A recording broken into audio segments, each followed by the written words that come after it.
and lecturer and all participants. Alhamdulillah, today we can hold webinar seminar international, conference international with the topic innovation and technology to enhance beef production and qualities, a global approach of the FMD outbreak era. Uh, the seminar, there is three presenters and namely, first is Dr. Joseph F. De la Cruz from Philippines. The second is presenter is Norwita from Sumber University. And the presenter is Song Goang from Korea. I hope this webinar will go smoothly and everyone that's uh, present in this seminar will feel good benefit. Thank you very much. Assalamualaikum warahmatullahi wabarakatuh. Thank you very much for Insinyur Muhammad Wildan Jatmiko, SPMP, for the report. Ladies and gentlemen, the following agenda is welcoming remark that will be given by Dean of Faculty of Agriculture. For Professor Dr. Insinyur Sutriyono MP, please welcome. Thank you, Presenter. Assalamualaikum warahmatullahi wabarakatuh. Selamat pagi, salam sejahtera buat kita semua. Bapak dan Ibu sekalian, saya menggunakan bahasa Indonesia. Saya lihat di Zoom banyak teman-teman kita orang Indonesia. Jadi kita coba untuk dengungkan bahasa Indonesia, mudah-mudahan dua presenter yang berasal dari luar itu juga belajar dengan bahasa Indonesia. Dan kami harap rekan-rekan yang ada di Korea saat ini bisa mendampingi presenter yang berasal dari sana.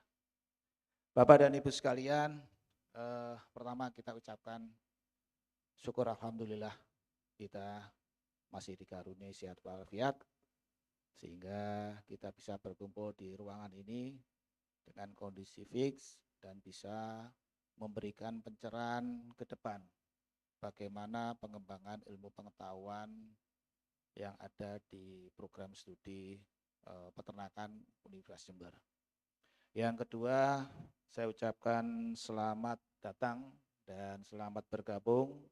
Dan juga saya ucapkan banyak terima kasih kepada pertama 3 presenter yaitu Dr. Yosep, ini dari Filipina, kemudian Dr. Widodo, ini dari Fakultas Pertanian, Program Studi Peternakan, dan juga dari Korea, Prof. Song Goang.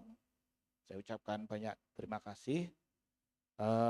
Memang webinar ini harus ada pemateri yang berasal dari dalam. Kenapa seperti itu? Kita berusaha untuk menjual diri. Bukan menjual yang lain, tetapi menjual diri. Yaitu menjual keilmuan kita. Menginformasikan keilmuan kita, program studi kita, fakultas kita. Supaya kita juga dilirik dan juga diminati oleh rekan-rekan kita yang ada berasal dari luar Fakultas Pertanian. Sehingga disitulah menemukan revenue generating dari kita semua. Yang ketiga, saya ucapkan terima kasih kepada panitia yang telah mungkin berminggu-minggu menyiapkan seminar internasional ini dengan tema yang luar biasa.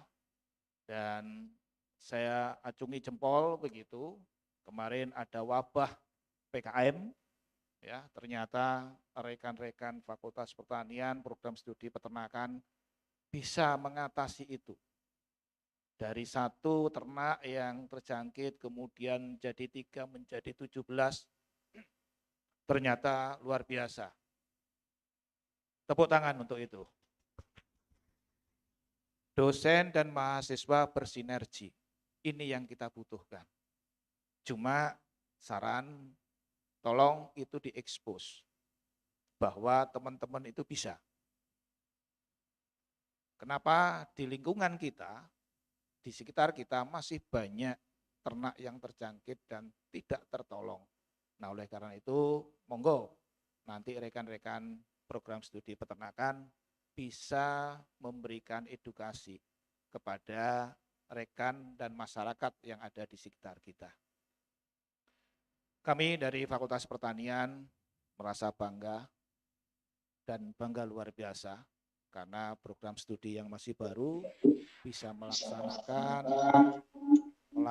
kegiatan-kegiatan yang terkait dengan riset maupun terkait dengan pengabdian kepada masyarakat. Dan ini perlu ditumbuh kembangkan, ditularkan kepada program studi yang lain dan juga ditularkan kepada masyarakat yang ada di sekitar kita. Bapak dan Ibu sekalian, MC memerintahkan saya untuk membuka seminar internasional dengan tema inovasi. Dan itu sudah dilakukan oleh program studi peternakan Universitas Jember.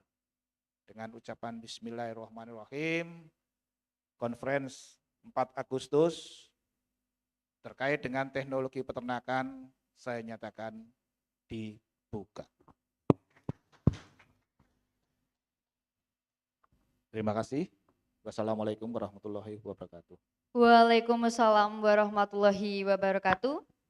Thank you very much for Professor Dr. Insinyur Sutriyono, MP, for the welcoming remark. Ladies and gentlemen, entering the next agenda, there is reading a prayers by Amam SPT MP. For Mr. Amam SPT MP, please welcome.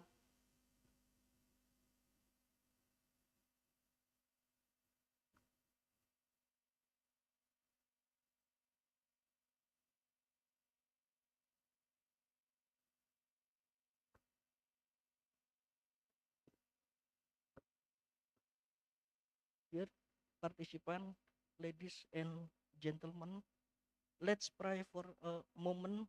Hopefully today international conference will go well, providing benefit and blessing for all of us.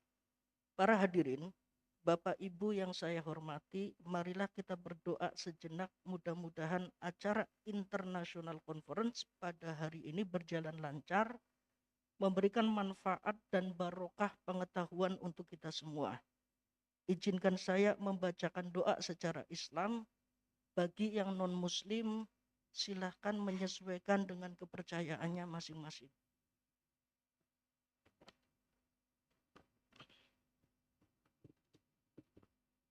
A'udzubillahi minasyaitonirrajim. Bismillahirrahmanirrahim. Allahumma sholli wa sallim ala sayyidina wa habibina wa syafi'ina wa karimina wa dukhrina wa maulana Muhammad wa sallim radhiyallahu ta'ala an kulli ashabi rasulillahi ajma'in walhamdulillahi rabbil alamin. Hamdan yu'afi ni'amahu wa yukafi mazidah. Ya Rabbana lakal hamdu kama yanbaghi li jalali wajhika 'azimi sultanik. Allahumma nawwir qulubana binuri hidayatika kama nawwartal ardo binuri syamsika abadan abada birahmatika ya arhamar rahimin. Rabbish rohli sodri, Rabbish rohli sodri, Rabbish rohli sodri wa yassirli amri wahlul uqdatam min lisani yafqahu qawli ya fattahu ya alim, ya fattahu ya alim.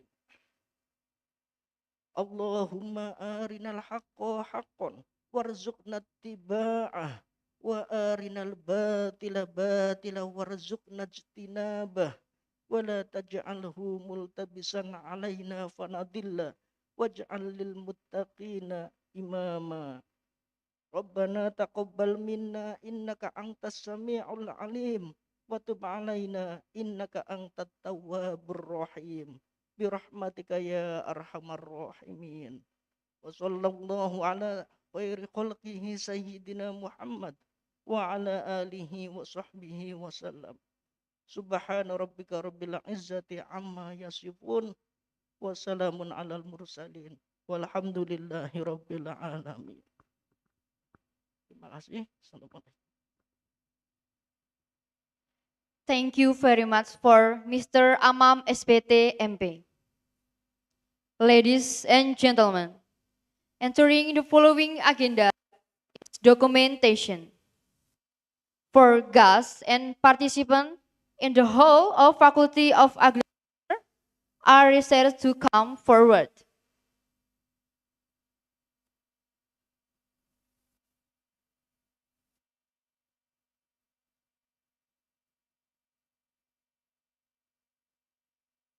For the participant, all the request to come forward.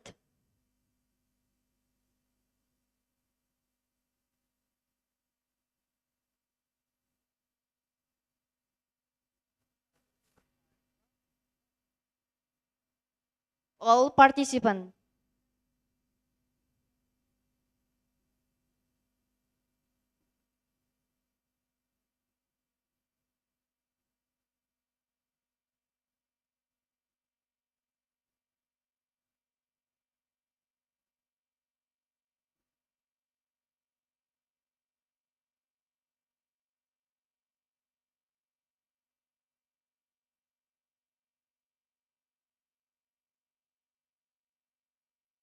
Baik, come down for taking a picture. 3, 2, 1.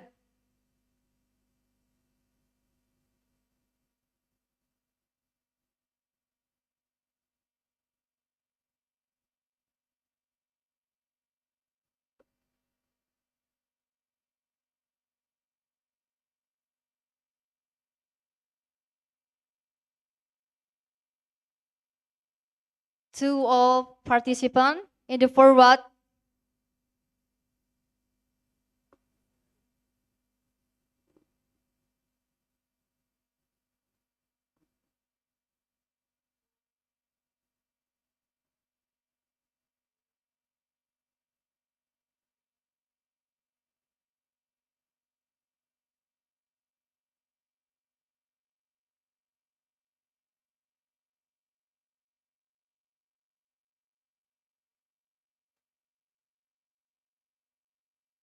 Okay, for guests and participants in the room Zoom will be guidance by the committee.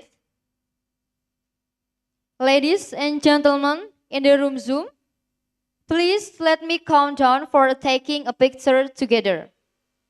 Turn on your camera. Thank you.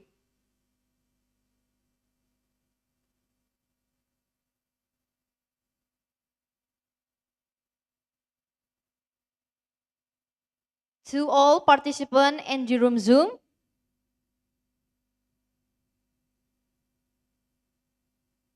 please let me count down for taking a picture. One slide. 3, 2, 1. Thank you. The slide 2.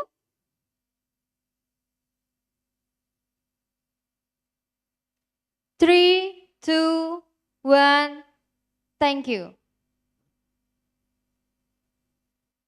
For the slide 3. 3, 2, 1. Thank you.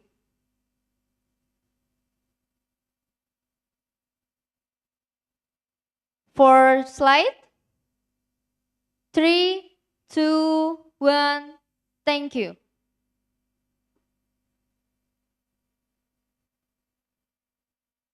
Ladies and gentlemen, entering the following agenda, there is the first plenary session by first guest speaker. The first presentation will be given by Dr. Joseph de las Cras from University of Philippines, Los Baños.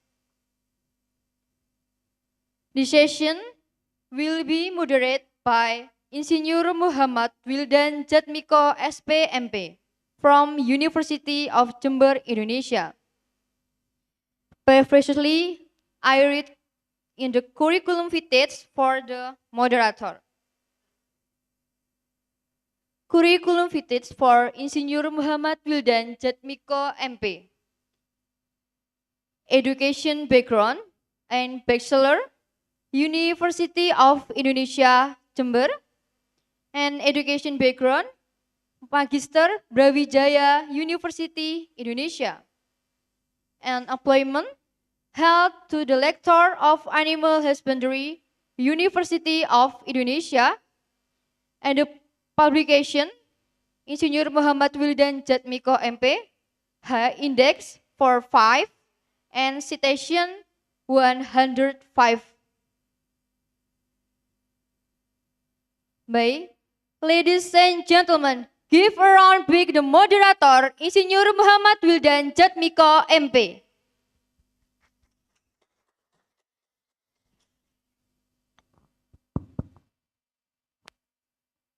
Okay, ladies and gentlemen, Alhamdulillah, we are healthy all. And today, in this international conference, and the first speaker is Dr. Joseph de la Cruz. Will present this presentation. And before Dr. Joseph de Cruz give a presentation, I will read of a curriculum vitae. First, Dr. Joseph de Cruz. 29 until today, as editor of Chief Bishop of Philippines, yeah, and 220 until now, editor of Chief Philippines, and from June 22, 2002 until 2003 is territory building management in Philippines. And June 209 until today is associate professor of Universities Philippines. And the education background, 1998 until 2002 is Doctor of Veterinary Medicine on Philippines, and 202 until 210 Master of Science in Animal Science in Philippines, and 2012 until 2015 Doctor of Philosophy in Animal of Dairy, Hongkyong National University, Anseong City, Korea. Today, we will listen of a presentation from Dr. Joseph F. de Cruz. There is a 1 hour to presentation and continue with discussion. And now, time for Dr. Joseph F. de Cruz. Please, Dr. Joseph F. de Cruz, give presentation.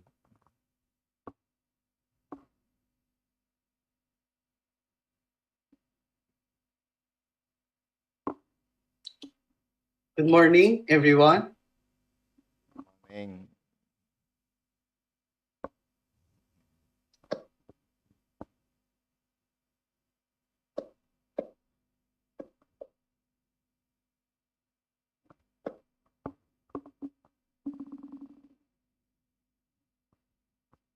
So you can show the screen.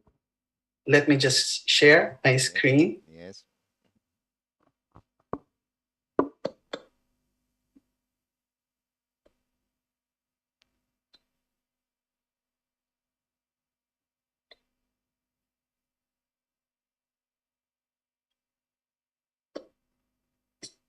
Can you see my screen?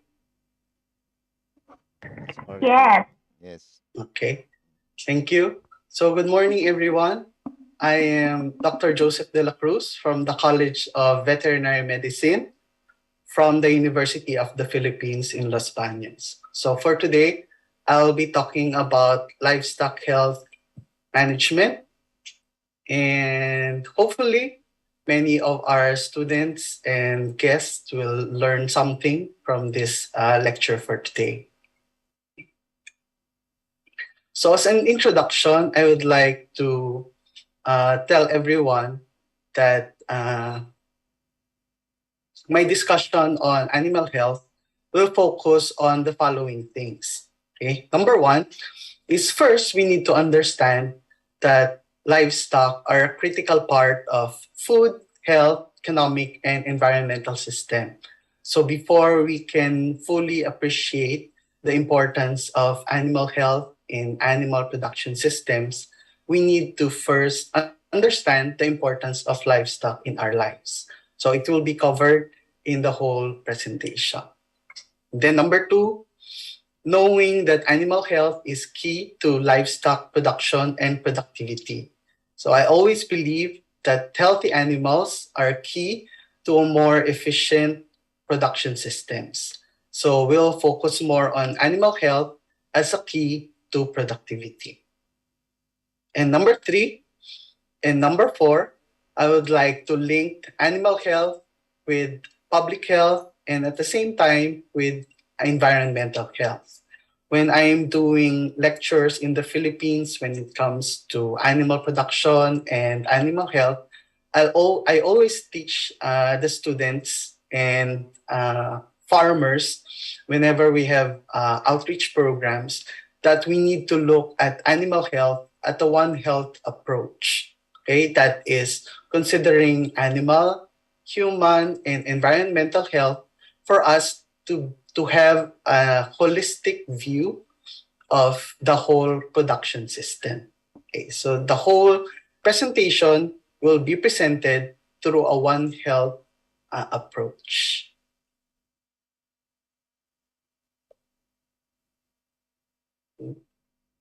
To start with, I would like to introduce the principles of animal health. The whole lecture will be covering 7 principles that are incorporated or identified by the Food and Agricultural Organization of the United Nations. They formulated these 7 principles because they believe that these 7 principles are important and can serve as a framework for assessing the different health dimensions of livestock, as well as to develop several opportunities for livestock to contribute to sustainable outcomes. So these 7 principles are interrelated with each other. So many of the principles are overlapping, but we will try to identify and study these 7 principles and find the importance of these principles and apply them in formulating our own animal health protocols. The first one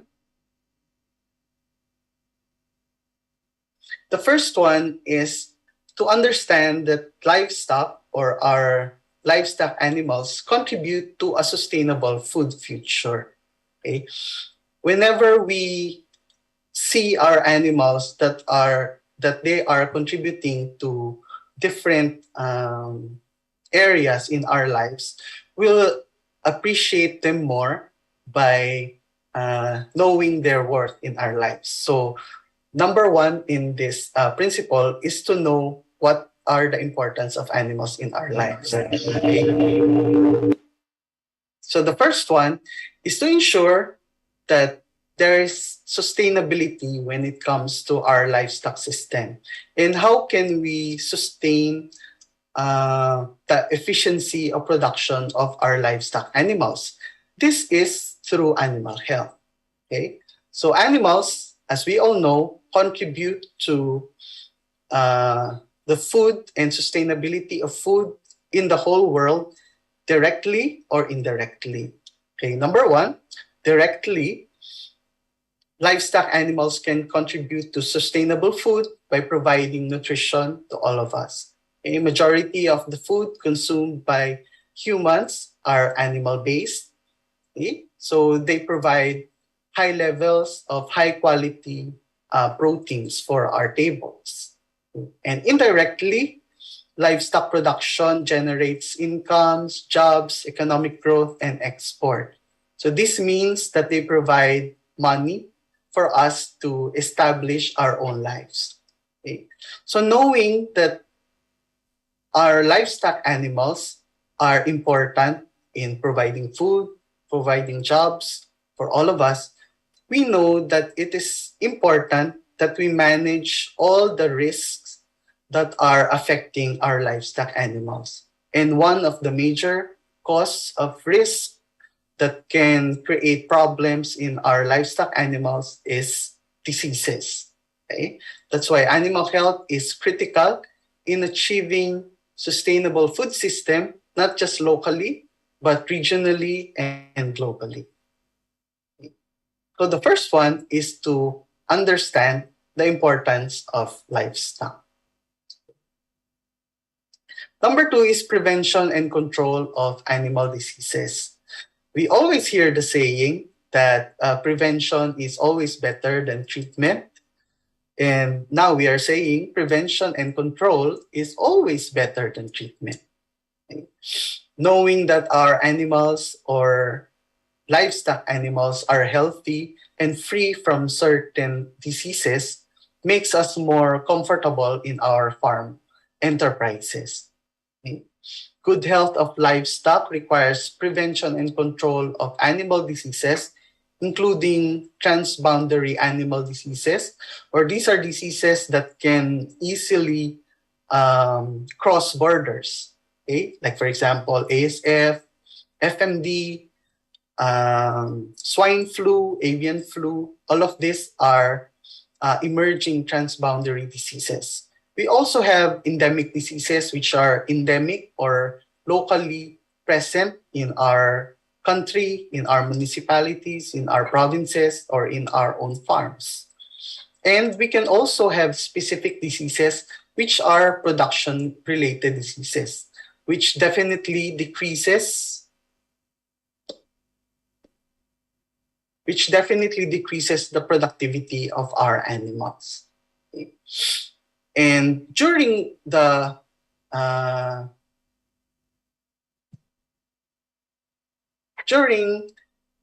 assessment of our animal health programs in the farm, we need to consider that different diseases or production diseases that can enter our farm are often multifactorial.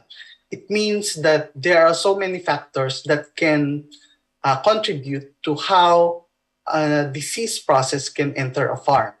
It may be disease pathogens entering through breach in our biosecurity.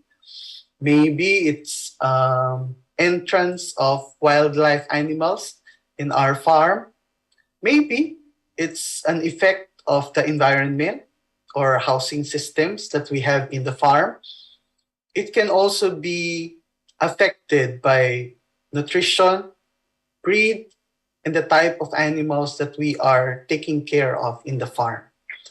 And knowing that production diseases are multifactorial, during the conduct of animal health protocols, and if we want to fully prevent and control the entry of animal diseases, we need to consider all of these multifactorial risks. We need to think how we can control and prevent the entry of diseases by preventing problems happening on different risks that are can be considered as a weakest link. Because every time that there's a weak link in our prevention and control protocols in the farm, we know that these diseases can potentially enter our farm through that weak link. Okay?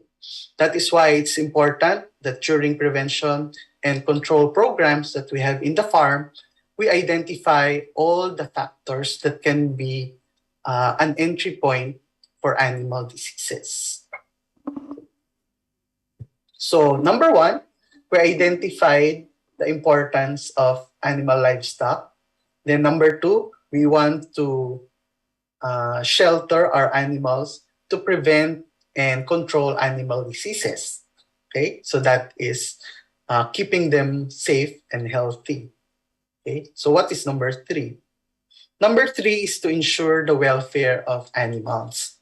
Nowadays, there are many talks about animal welfare in our university, at the University of the Philippines. A few years back, we were instructed to incorporate animal welfare in all of our courses.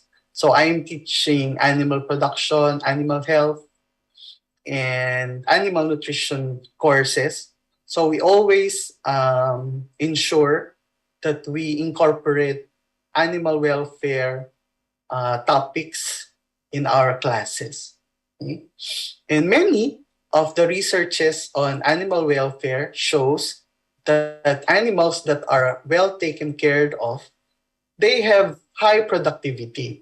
Okay? Not just because they are well taken care of, but because there are so many benefits of taking care of our animals. One is that they increase their immune system. And we know that animals with high level of immunity can fight for themselves against different pathogens. Okay? Another is that animals that are well taken care of are usually producing more and better quality products. Comparing it for animals which are receiving poor welfare, usually their animals are of poor, their products are of poor quality. And sometimes because of this poor quality, we cannot get higher price for our animal products. That's why animal welfare can sometimes also be connected with profitability of our animal products. And when we talk about animal welfare and good animal welfare in our livestock animals, we are not just talking about taking care of them and making sure that they're okay. There are many factors when it comes to good animal welfare. So it includes animal care, disease prevention, as we discussed in number 2 principle, veterinary treatment during times of disease outbreaks, appropriate shelter. I've said before that shelter is one of the risk factors that can affect the entry of diseases in the farm. Management and nutrition. Nutrition plays a very important role when it comes to production, as feeds cover about 70% of our cost to produce. So it's just right that we put much attention to the management and nutrition that we provide for our animals. And these inputs are not just the ones that requires animal welfare. It also includes humane handling and humane slaughter for consumption. So during the slaughter process for consumption, we also need to ensure that we are taking care of the welfare of the animals, and at the same time, lastly, for killing purposes during times of disease control and surveillance. So sacrificing our animals for us to be able to know what are the disease process that are happening in the farm, to know what is the problem in the farm through killing and checking our animals is an important part of animal welfare, and is an important factor when we're dealing with animal health. Okay? So all of these are actually connected. We appreciate the importance of our livestock animals. We want to protect them by preventing and controlling animal diseases, and we take care of them by ensuring their animal welfare. So all of these are connected. Okay. Number 4, when we take care of our animals, when we prevent diseases from happening in our farm, we ensure that animals are healthy. And we know that if our livestock animals, which are commonly our food animals, it means that they can produce safetier or healthier food. Okay? Good animal health and welfare are part of the food safety management, or ensuring that the consumers are getting safe food, okay, from us. So this is in connection to the farm to fork or farm to table concept of producing animal products.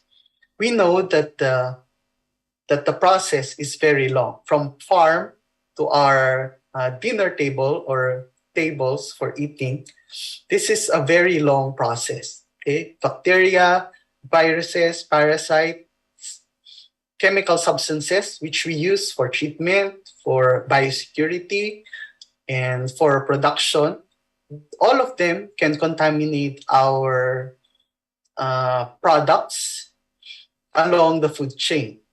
Okay, so not just during the production, which is when they are in the farm, but also during transportation to the slaughterhouse, during processing, during storage, and even during preparation of the food for consumption.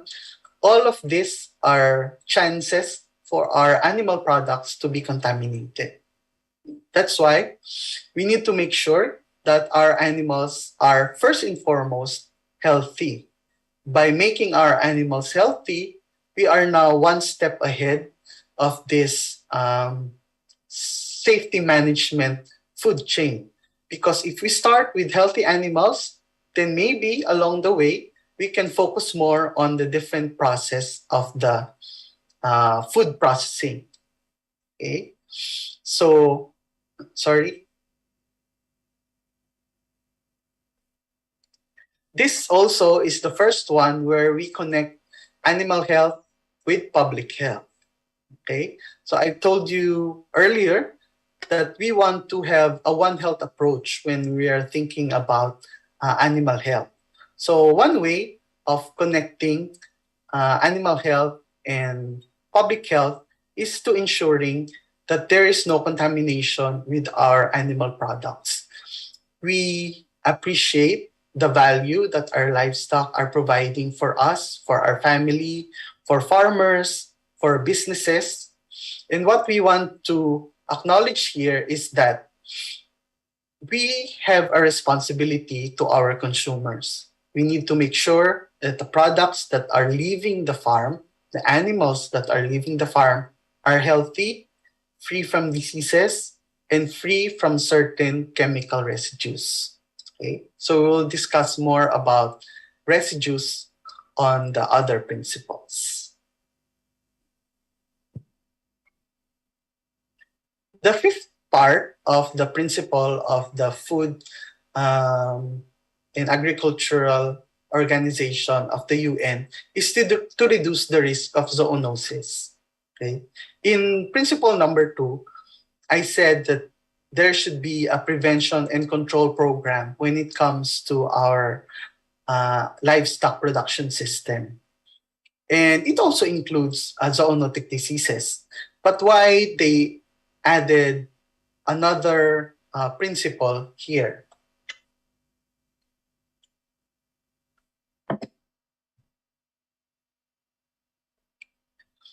There are so many zoonotic diseases that are present in our environment. Excuse me. And these zoonotic diseases, as we all know, can be transmitted from animals and humans. So if it can affect animals and humans, then we can say that it can lead to serious public health risks. Okay, not just providing safer food. We are not just providing safer food to our consumers, but also making sure that our consumers are not at risk of certain infections because of our products. There are so many negative things that we can say about the risk of zoonosis. Zoonotic diseases can definitely decrease the productivity of our animals. So definitely, it can negatively affect our farmers.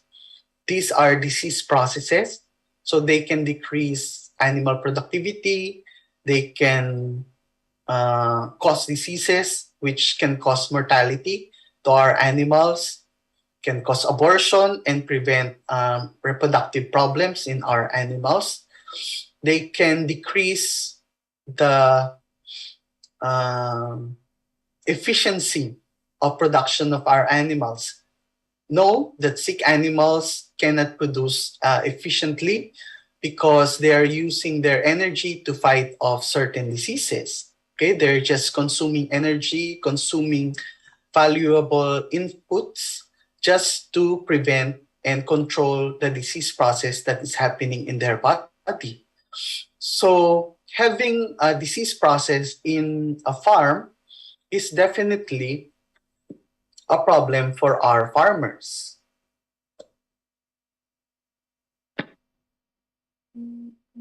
But at the same time, because zoonotic diseases also affect humans, we can also assume that there's a negative effect to our consumers. Every time that there's an outbreak of diseases, for example, avian flu, okay, for example, there's bird flu outbreak, usually there's decreased consumer confidence when it comes to consuming poultry products. Okay, there's a shift of preference. Okay, for example, we always eat chicken. Okay, but when there's a news about an outbreak about bird flu, then suddenly we want to shift to different sources of food like fish, beef, or pork. If there are outbreaks like African swine fever, then there is a certain change in mindset about consumption of pork. We change it to poultry, to beef, or to fish. Okay, so this zoonotic diseases not just decrease the effectivity and productivity of our production system, but it also causes an indirect effect on the marketing of our products. It also, if we have an existing zoonotic diseases, for example, foot and mouth disease, then we cannot bring out animals. Okay, we cannot sell our animals. We need to wait until all the blisters in our animals are healed. We need to have clearance from our government to start selling animal products again. Okay, so all of these zoonotic diseases can provide so many problems when it comes to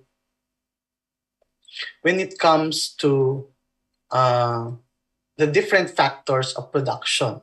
It affects the farmers, it affects the consumers, it affects the economy.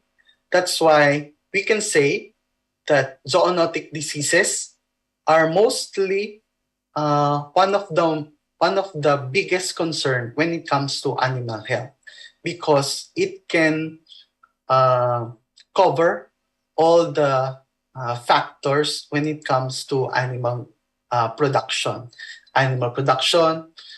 human health, and environmental concern. How are we going to correlate it with environmental concern? Majority of zoonotic diseases are carried by our wildlife animals. So sometimes the interaction of our livestock animals with the wildlife and the environment can also be a big problem when it comes to the risk of zoonotic diseases. At the same time, the location of our farm, how near or how far are we from other farms? Are they also doing prevention and control practices there or not? Okay. Many of the zoonotic diseases can be transferred through the air, through secretions. So we need to be careful when we are dealing with cars entering our premises, feeds coming from the outside. When we are purchasing new animals, do we practice quarantine management of our animals before we can introduce them to our flock or to our herd. Okay, there are so many ways of reducing risk of zoonotic diseases from coming in from our farm.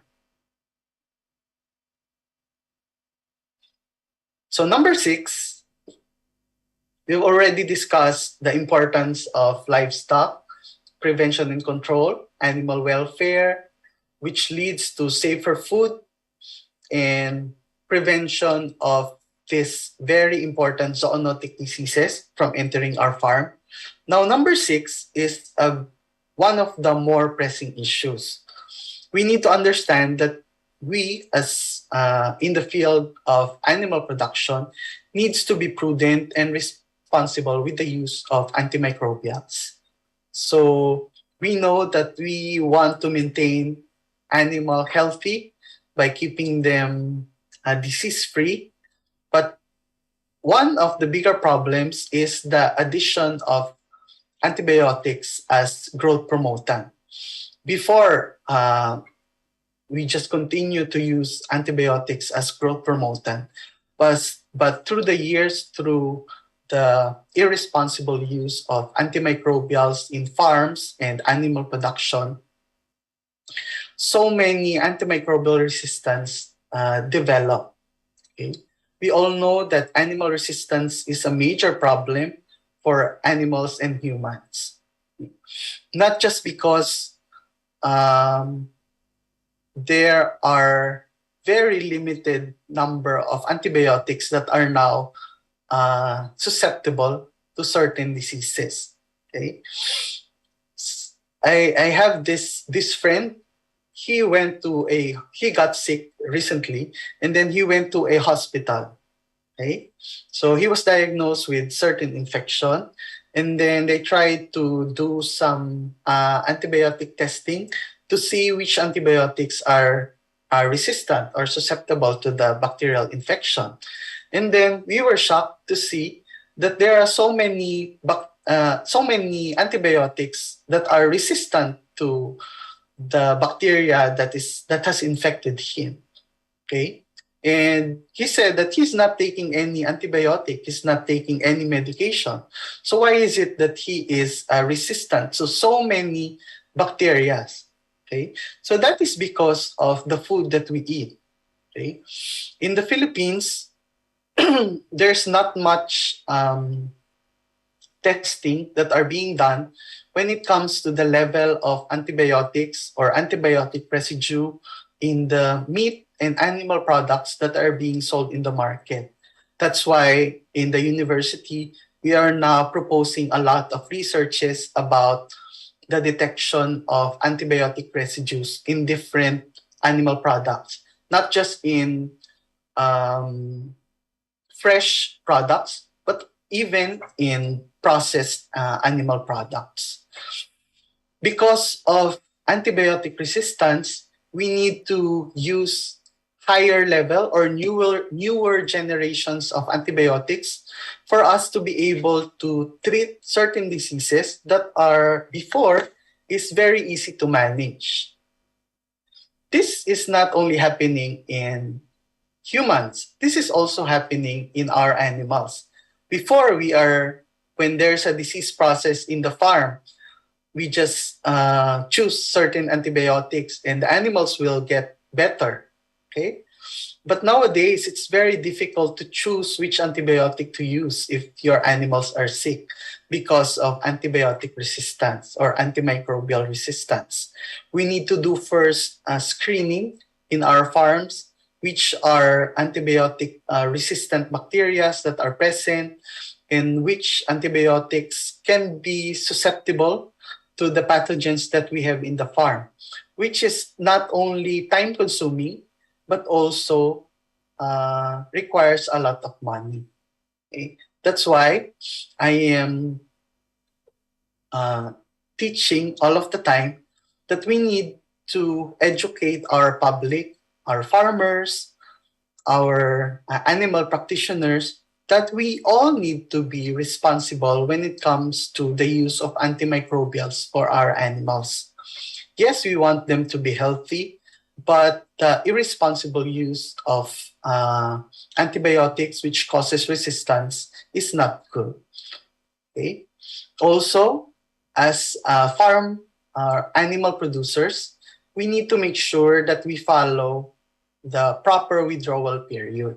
It is our responsibility to our consumers to know the withdrawal periods for certain antimicrobials that we use in our animals if they are sick. Okay? You want to make sure that there's no or very minimal residue of antibiotics when it comes to the products that we produce in the farm. That's why there are so many products nowadays that promote their products as antibiotic free chickens or antibiotic free eggs. Okay, because this is a promise and confidence booster to our consumers that what they are consuming are free from these residues, which can complicate and add to antimicrobial disease resistance. Okay. And lastly, what we need to understand is that during the formulation of animal health program and management, we need to foster an enabling environment. Okay, what do we mean by enabling environment? This is to emphasize that humans, animals, and environment should work together to provide healthier products. One health approach, or animal health, public health, and environmental health, is not just a problem of one sector, not just humans. It's also a problem of the animal field and environmental protectors. Okay. So one health approach requires ownership and responsibility of every player that takes part in the food and health system. We need to make sure and educate our public that all of the actions that we are doing when we're taking care of our animals can affect humans and can affect our environment. Thinking of them as an important part of our society, we started this lecture knowing that our animals provide food for us, they provide livelihood and jobs for all of us. It is just fitting that we take care of them by providing them excellent animal health care, animal welfare, and provide a very good environment for them to grow on. Okay.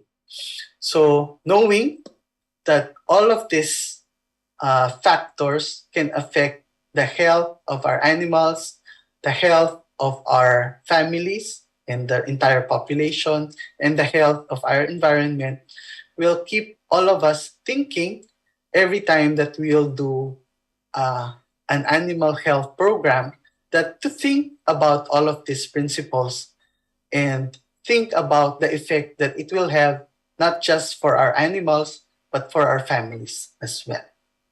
Okay. So that is the end of my lecture, and I hope that you learned something from this presentation, and I am now open for any questions that you have. Thank you very much. Okay, thank you very much, Dr. Joseph F. De La Cruz. If there is something of a question that is all of participants can do ask to Dr. Joseph Nada Cruz. Please, if there is something must be asked to Dr. Nada Cruz. Is there a question?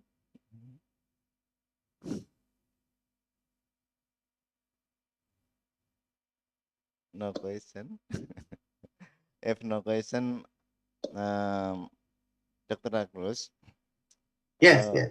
in Indonesia now there is problem of food and mouth disease endemic. Is there disease of mouth and food disease in Philippines? now, and how to manage the food and disease food and more disease in Philippines. Okay, thank you.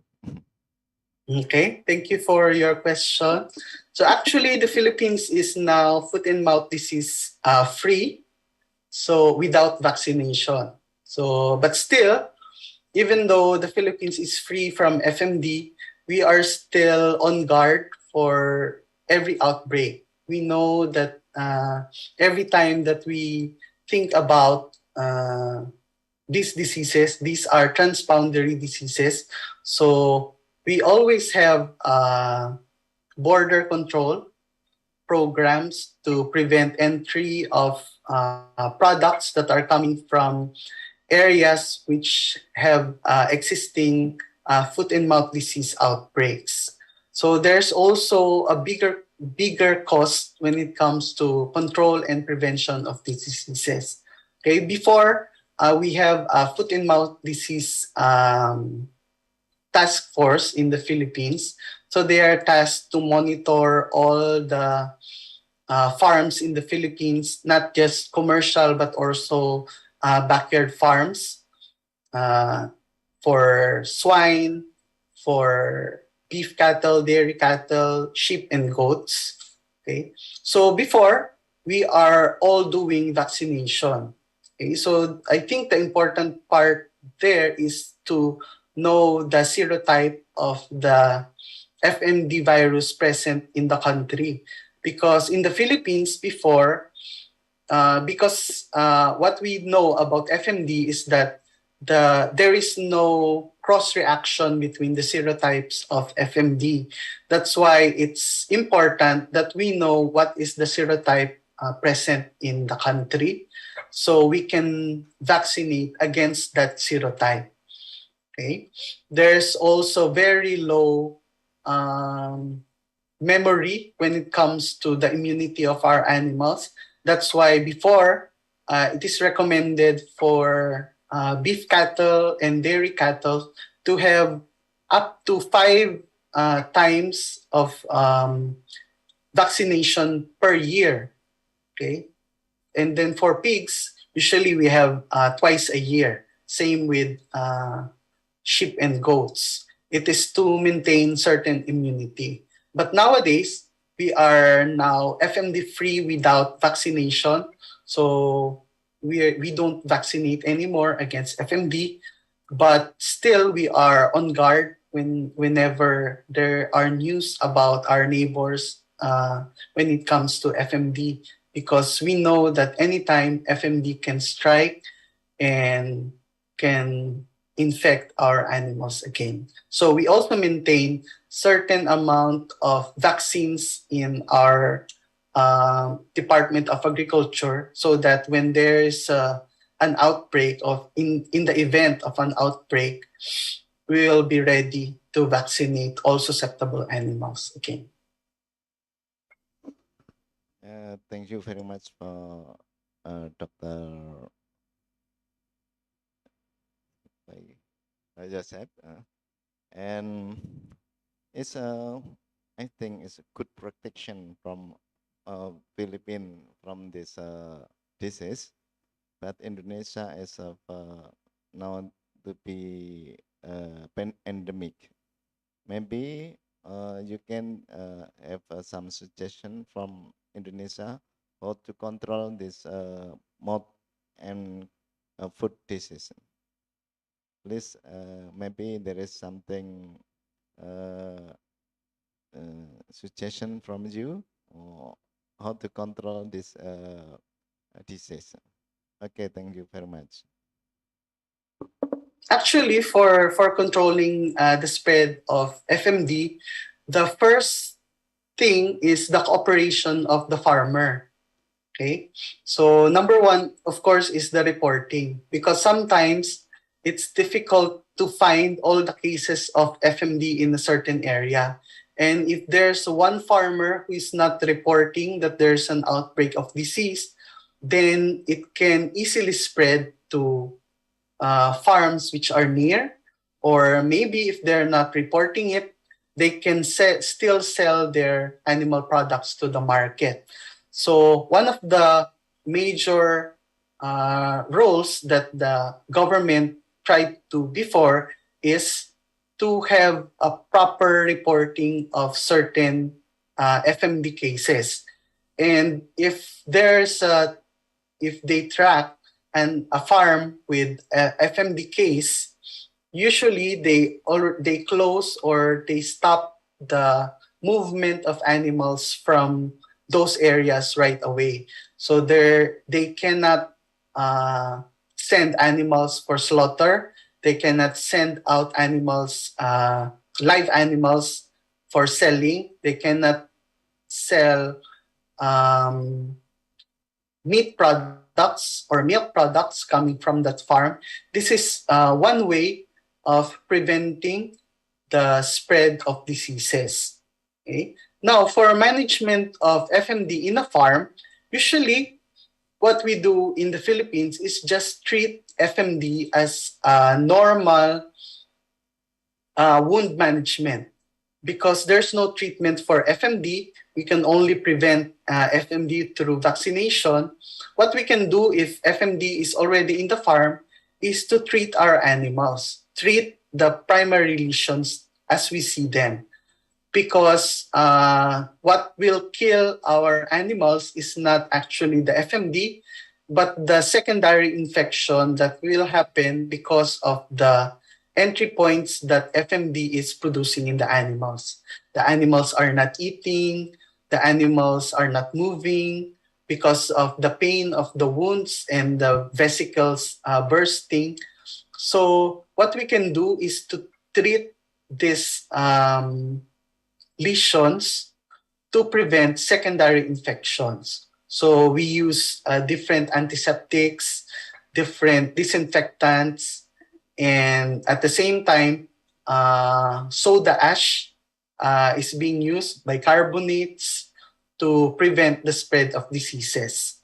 And also, we prevent exit and entry of persons coming from different places, wild animals coming in and out of the farm. They can also be reservoir or carriers of FMD virus. So all of this we need to think about when we are dealing with foot and mouth disease. Thank you very much for this good suggestion. So we can apply to Indonesia, inshallah. There is many question, maybe something that's understand by participant.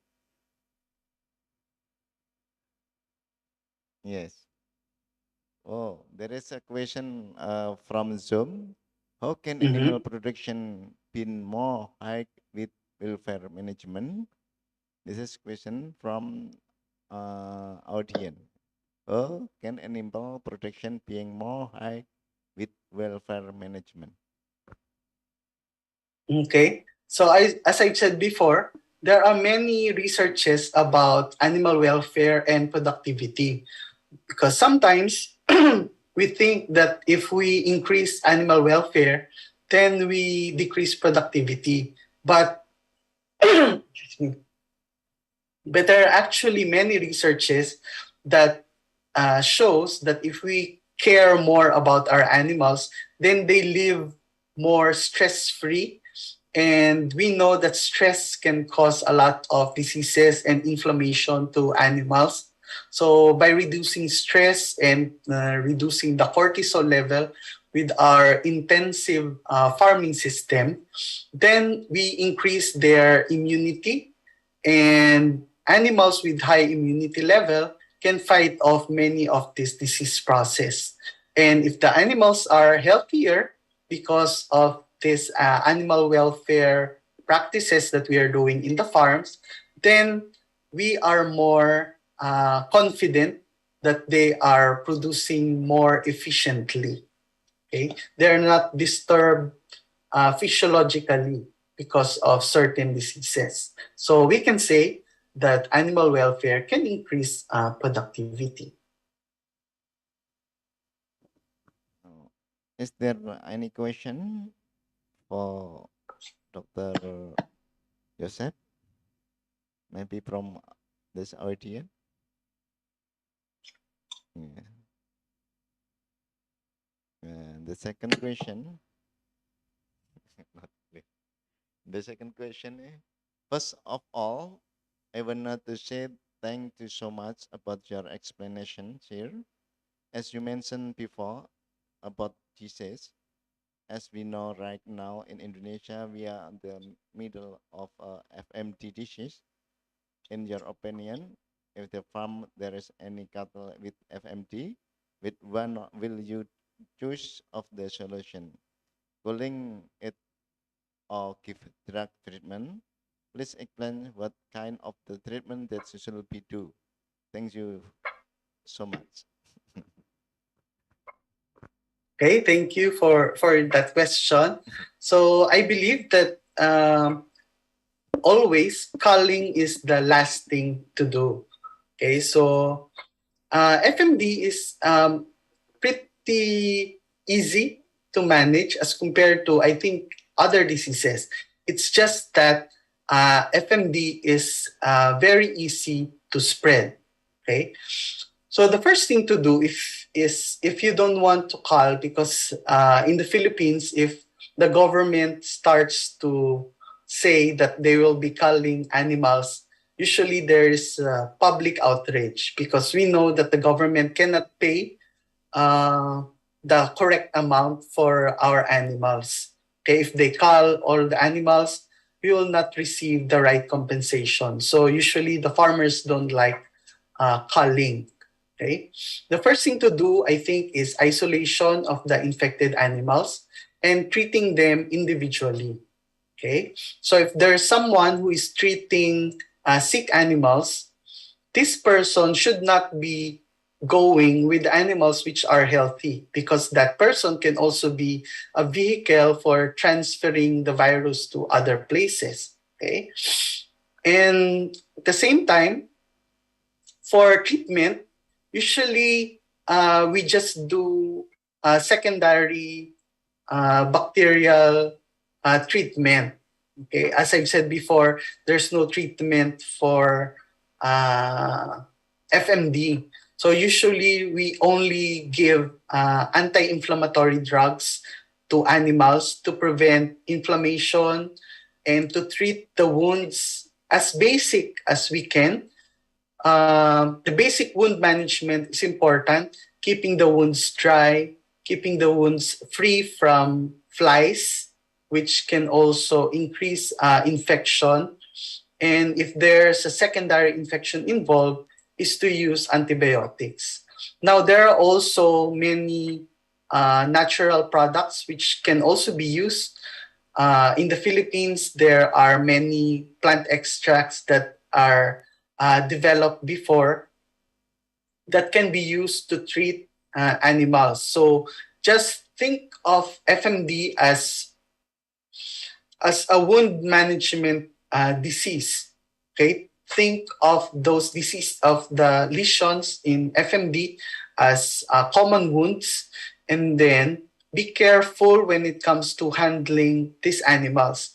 Isolate them and keep the traffic in the farm, because continuous movement will only increase the transfer of virus to a susceptible host. And for those animals which are not yet infected, well, just keep them healthy, because animals with a high level of immunity have high level of immune system, can protect themselves from these viruses. So I will, at the very least, I don't recommend culling right away, because it disrupts the farm system. This is what we did with ASF, but ASF is a different thing. But for FMD, which is easier to manage, this is just isolation and keeping the movement in the farm as minimal as possible to prevent transfer of the virus. Thank you very much for your explanation. Maybe there is something question maybe from audience. Oh, this is the third of a question. First, I would like to thank for the interesting lecture. I am wondering about antibodies resistant in animal product. Usually antibiotic resistant found in dairy product. How about the antibiotic resistant if in beef? Is there any report of them? Thank you. Okay. So in milk, there are many cases of antibiotic resistance. So that's the question. But in beef, there are very minimal reports. But there are also antibiotic resistance in beef, especially for antibiotics which are coated or rumen-resistant antibiotics. Uh, in in many um, in many first world country, there's already a ban on antibiotic as growth promotant. So it's very good that they are following all of those policies. But in some areas like maybe the Philippines and Indonesia, there's not, or I can say about the Philippines, is that there's not much rule about the use of antibiotics in beef cattle. So there are also antibiotic resistance that are happening in beef cattle, but it is more common in dairy cattle because there are more diseases because the production system is more intensive when it comes to dairy cattle as compared to beef cattle. So there are not much report on beef cattle. And because dairy cattle produces milk on a daily basis, so the withdrawal period is shorter. So for example, you treat the dairy cows today, there's a very short period of time for the milk to be cleared from antibiotics. But when it comes to beef cattle, the fattening period for the beef is longer. That's why there is a longer period of time to withdraw the antibiotic. So before it can reach the market, then maybe the antibiotic level is already very low. But in the Philippines, we still are able to detect some levels of residues in beef products that are available in the market. But it's very seldom, okay, because of the difference in the production system.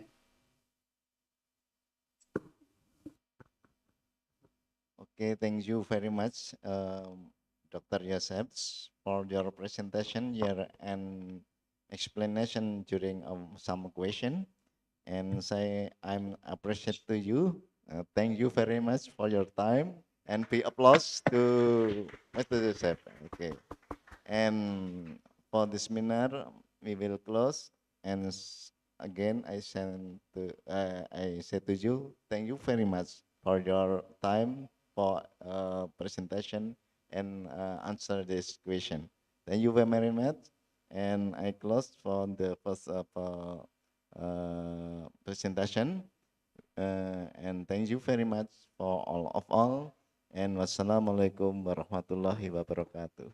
Waalaikumsalam warahmatullahi wabarakatuh. Thank you so much for Dr. Joseph de las Cruz for the amazing presentation. And thank you so much for Insinyur Muhammad Widan Jatmiko MP for our moderator.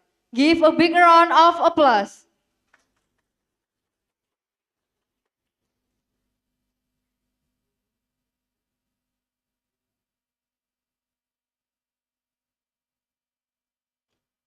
Ladies and gentlemen, we are now entering the second plenary session by our second guest speaker. And the second presentation will be given by Dr. Insinyur Nurwidodo, SPT MS IPM from University of Indonesia. And the session will be moderated by Dr. Roni Yulianto, SPT MP. from University of Jember. Previously, I read the curriculum vitae from the moderator. Curriculum vitae by Dr. Roni Yulianto, SPT MP, education background and bachelor from Andalas University Indonesia, and the education background by master Andalas University of Indonesia, and the education background doctor and Hiroshima University, Japan. And appointment lecturer of the Faculty of Agriculture, University of Jember, 2018 until present, and the publication index is 6 and citation is 83. Ladies and gentlemen, please welcome our moderator, Dr. Roni Yulianto, SPT MP.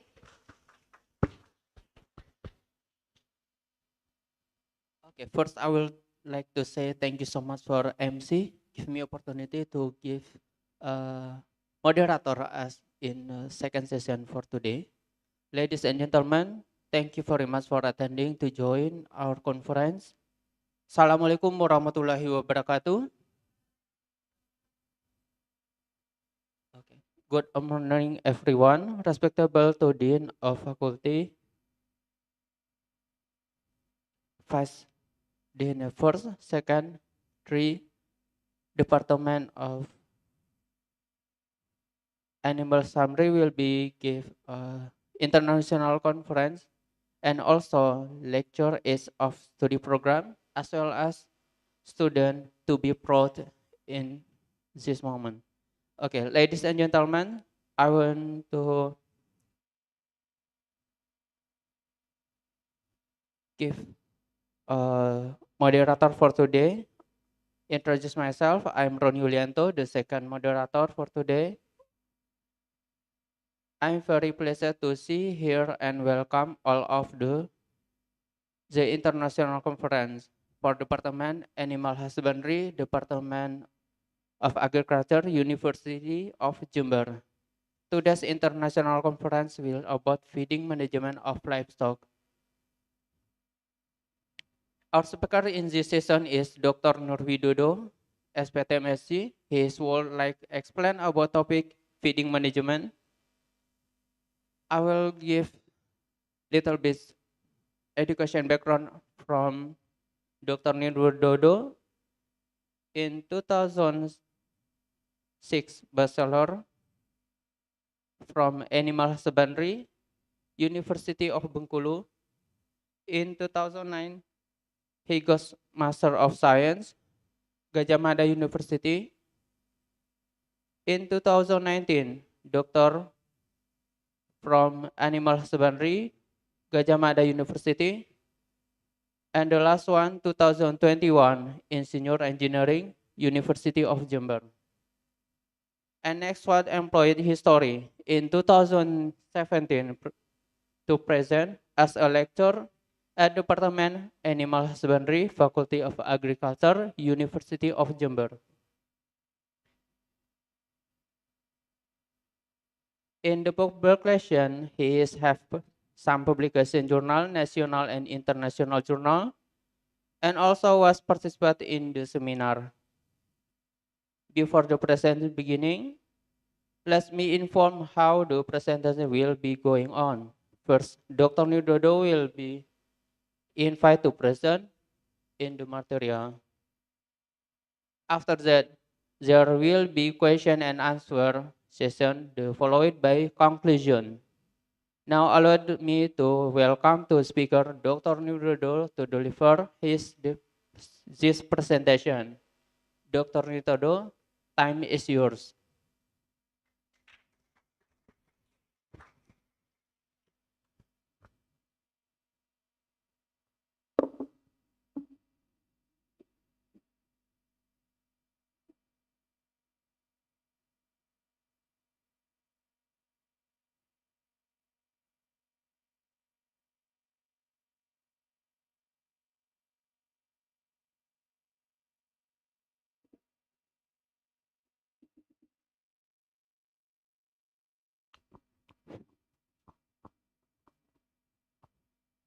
Baik, Bismillahirrahmanirrahim. Assalamualaikum warahmatullahi wabarakatuh.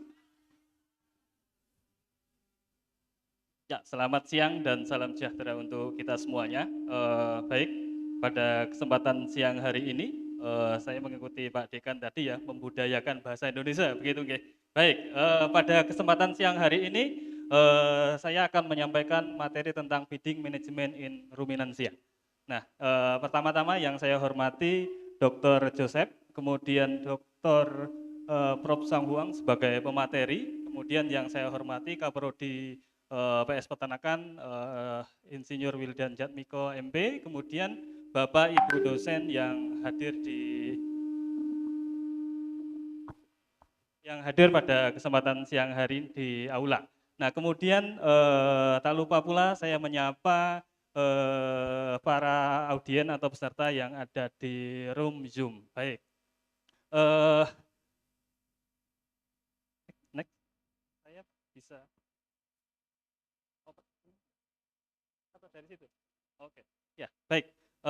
Sebagai pendahuluan, seperti yang kita ketahui bahwa sistem pemeliharaan ternak di Indonesia atau pemeliharaan ternak ruminansia ini dikelompokkan menjadi 3 sistem begitu ya. Yang pertama pemeliharaan secara intensif, kemudian pemeliharaan secara ekstensif, dan pemeliharaan secara semi intensif. Nah, jadi ketiga sistem pemeliharaan ini sebenarnya mempunyai kelebihan dan kekurangan masing-masing begitu. Nah, jadi untuk pemeliharaan ternak secara intensif, jadi ternak itu dikandangkan secara terus-menerus begitu. Jadi untuk kebutuhan ternaknya, baik kebutuhan pakan dan kebutuhan yang lain-lainnya itu dipenuhi oleh peternak. Jadi ternaknya selalu dikandang begitu. Nah, kemudian untuk pemeliharaan ternak secara ekstensif, nah di Indonesia ini banyak peternak yang membudidayakan ternak secara ekstensif karena memang lahannya luas begitu ya, lahan luas, kemudian dengan memanfaatkan lahan yang ada ini ternaknya digembalakan. Nah, jadi peternak tidak punya kandang tapi punya ternak banyak sekali. Ada yang sampai 100 ekor ternak bahkan lebih tapi tidak punya kandang. Nah, tapi dia punya omset ternak yang banyak dan itu didiamkan di ladang-ladang pengembalaan. Nah, kemudian sistem pemeliharaan yang ketiga yaitu semi intensif. Nah, tentunya pemeliharaan semi intensif ini kombinasi antara sistem pemeliharaan secara intensif dan ekstensif gitu. Jadi kombinasi keduanya. Terkadang ternak digembalakan, nah terkadang untuk memenuhi kebutuhan nutrien dan lain sebagainya ternaknya dikandangkan begitu. Baik, next. Nah, ini ada apa namanya segitiga emas gitu ya. Kalau di bidang peternakan 3 konsep ini sangat populer sekali begitu. Jadi pada usaha budidaya ternak atau produksi ternak ini dipengaruhi oleh yang pertama itu ada genetik dan lingkungan begitu ya. Genetik memegang peranan sekitar 20%, kemudian lingkungan memegang peranan sekitar 80% terhadap produktivitas atau terhadap keberhasilan usaha peternakan. Nah, dan tidak kalah pentingnya nanti di genetik dan di lingkungan itu bagaimana memanajemennya itu bisa dilakukan dengan baik. Nah, di kali ini kita akan berbicara tentang apa itu pakan. Yang terkait dengan pakan tadi pemateri sebelumnya Dr. Joseph sudah banyak membahas terkait tentang bagaimana sih kesehatan ternak di kesehatan ternaknya begitu ya. Jadi di pakan memang saat ini Indonesia ini sedang terkena wabah ya. Sebelumnya ada COVID dan di periode yang kali ini ada PMK begitu ya. Jadi wabahnya para peternak begitu ya. Dan ini cukup memprihatinkan. Nah, apa namanya? Dan seperti kita ketahui bahwa PMK ini disebabkan oleh virus. Nah, jadi kalau virus itu secara apa namanya pengobatan sampai saat ini belum ditemukan obat yang efektif untuk menghambat atau menonaktifkan virus. Nah, oleh karena itu salah satu cara yang bisa dilakukan yaitu dengan meningkatkan kualitas pakan. Karena dengan pakan yang berkualitas, ternak nanti akan mempunyai imun atau daya tahan tubuh yang kuat. Sehingga apabila ternak kita terkena infeksi atau terserang penyakit begitu, PMK, ternak sudah bisa tidak terlalu parah, dalam artian bisa mengatasi itu. Jadi salah satunya pakannya bisa diperhatikan dengan baik. Baik, terus next. Jadi Bapak Ibu dan peserta seminar internasional yang saya hormati, baik di bidang kontribusi pakan, memang pada usaha budidaya ternak, pakan ini investasinya sangat besar. Ini di sini ada 5 variabel, yaitu pakan, tenaga kerja, ada bahan bakar, listrik, air, kemudian pemeliharaan kesehatan dan lain-lain gitu ya. Jadi dari 5 variabel yang amati ini, ternyata biaya pakan itu sangat besar. Di sini untuk ternak ruminansia, biaya pakan ternak sapi potong itu sekitar 57% dari total biaya produksi begitu guys. Kemudian untuk sapi perah mencapai 67% juga, kemudian kerbau, kambing dan domba semuanya di atas 51%. Itu untuk kebutuhan pakannya. Nah, kemudian yang lebih tinggi lagi di ayam pedaging dan ayam petelur itu sampai tembus di angka 70 biaya investasi pakannya. Nah, oleh karena itu, efektivitas dari usaha budidaya ternak itu sangat tergantung kepada bagaimana kita bisa memanajemen pakan dengan baik. Apabila kita bisa melakukan manajemen pakan dengan baik, usaha ternaknya insya Allah akan menguntungkan, efektif dan efisien begitu, guys. Nah, di sisi lain, oleh karena peran pakan atau investasi di pakan ini sangat besar, maka dinamika harga pakan itu sangat berpengaruh terhadap harga produk peternakan. Apabila harga pakan naik, jelas pasti harga produk peternakan akan naik.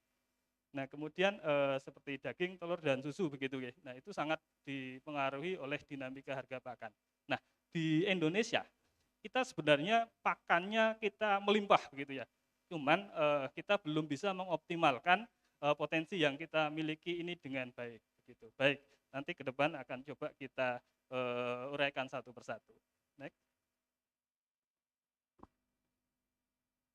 Nah, Bapak Ibu yang berbahagia, jadi ini ada permasalahan pakan ternak ruminansia. Ini sudah umum sekali ya. Dari saya zaman S1 mungkin sekitar 15 tahun yang lalu, permasalahan pakan sebenarnya hanya itu ke itu gitu ya. Nah, tapi untuk ketahanan pakan ini memang sangat penting sekali. Jadi seperti yang kita ketahui bahwa biaya pakan tadi di tabel sebelumnya untuk ternak ruminansia itu mencapai 51 sampai 58%, cukup tinggi begitu ya. Nah, kemudian kelangkaan pakan di musim kemarau. Jelas di negara Indonesia itu ada 2 musim, yaitu musim penghujan dan musim kemarau. Dan pada musim kemarau tanaman hijauan pakan itu pertumbuhannya sangat lambat sekali. Nah, oleh karena itu peternak dan pengusaha peternakan harus berupaya mengantisipasi itu bagaimana di musim kemarau itu tidak terjadi pecaklik pakan gitu ya. Tidak terjadi kelangkaan pakan.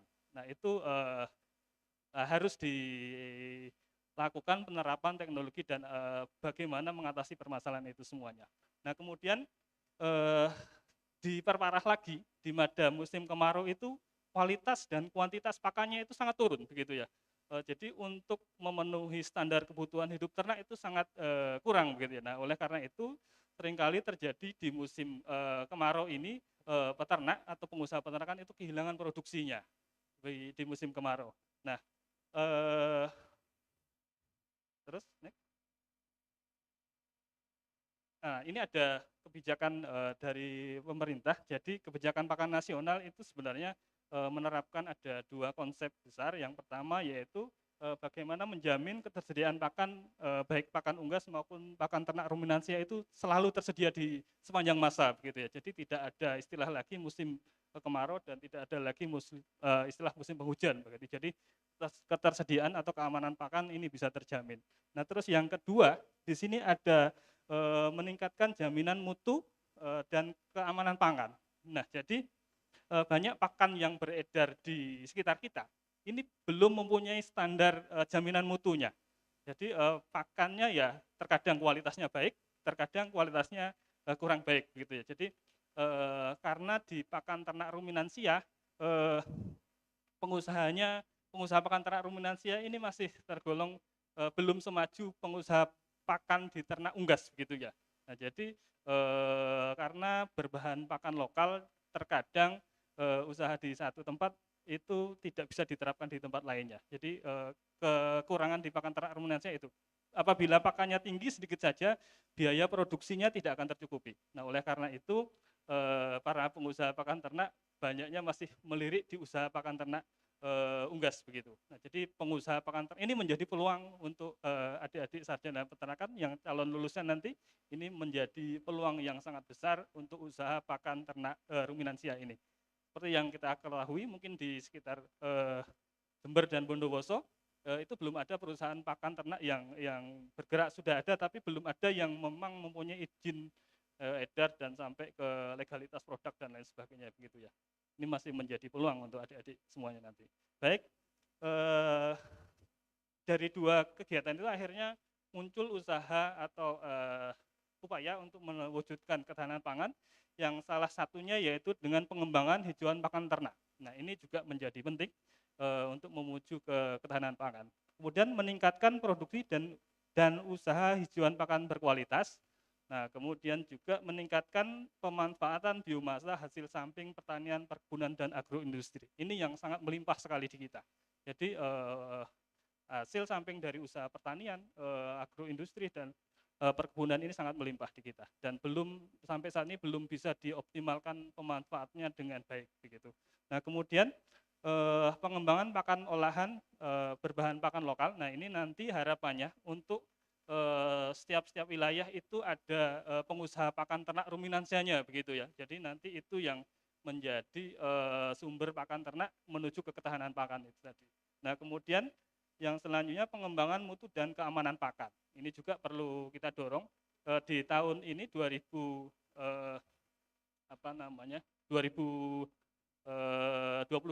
alhamdulillah program studi peternakan mendapatkan pendanaan yang dari Kedereka begitu untuk menuju ke pengembangan mutu dan kualitas pakan begitu. Jadi nanti harapannya di Jember dan Bondowoso ada usaha peternakan yang sudah mempunyai usaha pakan ternak yang sudah mempunyai standar mutu yang terstandar begitu. Baik, selanjutnya. Nah, seperti yang kita ketahui bahwa sapi, kambing, domba itu termasuk peternak ruminansia begitu nggih. Jadi ini sebagai dasar utama kita dalam menentukan teknologi atau menentukan langkah kedepannya pakan itu mau dibuat seperti apa. Nah, jadi teknologi yang kita terapkan ini sudah bukan teknologi baru lagi, gitu. Teknologi yang sudah lama tapi terkadang dilupakan oleh para peternak dan para pelaku peternakan begitu. Nah, jadi dan karena adanya rumen di ternak ruminansia, oleh karena itu secara fisiologi memang pakan ternak ruminansia ini berasal dari hijauan, dari tanaman pangan, gitu, pakan, gitu, dan limbah-limbah pertanian dan perkebunan yang lain tadi. Nah, kemudian next, Bapak Ibu yang berbahagia, kemudian di bahan pakan ternak ruminansia, jadi bahan pakan ternak ruminansia ini ada beberapa. Yang pertama ada jenis rumput-rumputan, ini yang perlu dikembangkan nanti ke depan. Jadi setiap peternak itu harapannya punya tanaman rumput gitu ya. Nah, rumputnya rumput yang seperti apa nanti akan kita bahas di belakang. Kemudian ada dari jenis leguminosa, kemudian dari limbah pertanian, dan dari pakan konsentrat. Jadi ada 4 pengelompokan bahan pakan ini yang punya potensi besar sekali untuk bisa dimanfaatkan dalam menuju ketahanan pakan. Next. Nah, ini ada beberapa jenis rumput. Nah, jadi sampai saat ini juga para peneliti itu sudah banyak yang menciptakan atau menemukan rumput yang tahan pada suasana kemarau dan pada suasana hujan gitu. Jadi sudah ada beberapa varietas yang tahan kekeringan begitu ya. Itu yang ada jenis rumput gama umami ini yang ditemukan oleh Bu Umami begitu. Itu sudah teruji pada kondisi yang minim air itu bisa mempunyai pertumbuhan yang yang bagus gitu, tapi memang tidak sebagus di musim penghujan gitu. Tapi setidaknya produksi rumput di musim kemarau tidak terlalu turun gitu. Nah kemudian ada rumput pacong, kemudian rumput gajah, rumput hataria, rumput odot, dan rumput lapangan. Nah ini potensinya sangat melimpah sekali di musim penghujan. Nah bagaimana caranya nanti potensi ini bisa dipertahankan atau bisa digunakan untuk mengatasi kelangkaan pakan di musim kemarau yang memang pasti ada di Indonesia. Kemudian next. Nah kemudian jenis pakan yang kedua yaitu pakan dari golongan leguminosa. Nah dari golongan leguminosa ini juga yang sangat populer itu ada indigo vera, gamal, kemudian ada kaliandra, lamtoro, dan lain sebagainya. Ini sudah bibitnya banyak, insya Allah tersedia di pasaran atau mungkin di balai-balai pembibitan pakan ternak ini tersedia. Jadi bagi yang mungkin atau kelompok-kelompok peternak atau pelaku peternakan yang menginginkan bibit ini bisa didapatkan secara gratis gitu ya, dari di balai-balai pembibitan pakan ternak ini tersedia. Jadi tinggal mengajukan pengadaan bibit, insya Allah bibit-bibit pakan ternak ini sudah bisa kita dapatkan. Jadi tidak menjadi masalah lagi. Kemudian untuk selanjutnya, nah ini ada limbah pertanian yang jumlahnya sangat luar biasa sekali potensinya dan memang belum termanfaatkan secara baik begitu ya. Nah, jadi ada dari jerami padi, ada tepung jagung, ada jerami kacang, kemudian kulit kopi, ada juga kulit edamame ya. Di Jember ini potensinya juga luar biasa edamame. Jadi memang Jember ini sebagai salah satu produsen edamame terbesar begitu. Jadi limbahnya juga mempunyai potensi. Kemudian kulit kopi juga Jember, Bondowoso dan sekitarnya mempunyai potensi yang sangat besar untuk bisa dimanfaatkan sebagai pakan ternak. Kemudian ada jungle jagung dan kulit kakao dan lain sebagainya. Nah kemudian ini yang menjadi pembatas pemanfaatan dari beberapa limbah pertanian tadi. Seperti yang kita ketahui bahwa ini ada saya ambil contoh saja begitu ya, ada jenis rumput, ada rumput gajah, kemudian ada rumput sataria. Nah itu proteinnya juga karena ini rumput unggul, proteinnya cukup tinggi antara 8 sampai 10%, kemudian TDN-nya juga tinggi. Nah kemudian yang dari golongan leguminosa ini lebih tinggi lagi, protein mencapai 20 sampai 31%. Kemudian TDN-nya juga tinggi 69 sampai 78%. Nah, kemudian dibandingkan dengan limbah. Ini saya ambil satu yaitu limbah jerami padi begitu. Di limbah jerami padi protein kasarnya sangat rendah. Ini jerami padi kering begitu ya. Itu protein kasarnya hanya berkisar 3 sampai 4%. Jadi cukup rendah. Kemudian pembatas selanjutnya serat kasarnya tinggi. Nah, tapi ini masih bisa ditingkatkan kualitasnya dengan beberapa aplikasi atau penerapan teknologi. Baik, nah kemudian pakan konsentrat, yang konsentrat berbasis pakan lokal ada mungkin ampas tahu, kemudian karena banyak di sekitar wilayah kita ini industri-industri tahu gitu ya, itu banyak sekali. Kemudian ada juga dari proses penggilingan padi itu juga menghasilkan limbah, ini bisa kita optimalkan menjadi sumber pakan konsentrat untuk ternak ruminansia. Kemudian selanjutnya ini ada dari komposisi dari limbah ya, ini ada yang dalam bentuk segar dan dalam bentuk fermentasi. Jadi nanti dilakukan teknologi pengolahan fermentasi terlihat bahwa komposisi nutriennya meningkat. Seperti yang pertama ini ada jerami padi, dalam bentuk keringnya itu protein kasarnya hanya sekitar 4%, tapi begitu dilakukan fermentasi meningkat menjadi 6,2%. Jadi ada peningkatan komposisi nutriennya. Kemudian serat kasarnya dengan difermentasi ini menurun. Jadi dengan adanya indikator peningkatan protein dan penurunan serat kasar ini sebagai tanda bahwa kualitas pakan dengan lakukan proses fermentasi ini mengalami peningkatan gitu. Nah kemudian ada yang dari jerami jagung itu ada yang dalam bentuk high-nya itu proteinnya hanya 4,4% gitu ya. Tapi setelah difermentasi itu meningkat menjadi 10,25%. Cukup tinggi sekali peningkatan dari proses fermentasi jerami jagung ini. Nah, kemudian untuk selanjutnya, nah kalau sebelumnya sudah dijelaskan terkait atau sudah saya sampaikan terkait tentang komposisi nutrien dari beberapa bahan pakan yang punya potensi. Nah, selanjutnya di sini ada beberapa kebutuhan, standar kebutuhan yang memang harus dipenuhi untuk memenuhi kebutuhan hidup maupun kebutuhan produksi dari ternak kita. Nah, jadi ini ada standar kebutuhan ternak domba. Nah, terkadang yang kita lakukan pemberian pakan itu yang penting diberikan begitu ya. Yang penting ternaknya kenyang.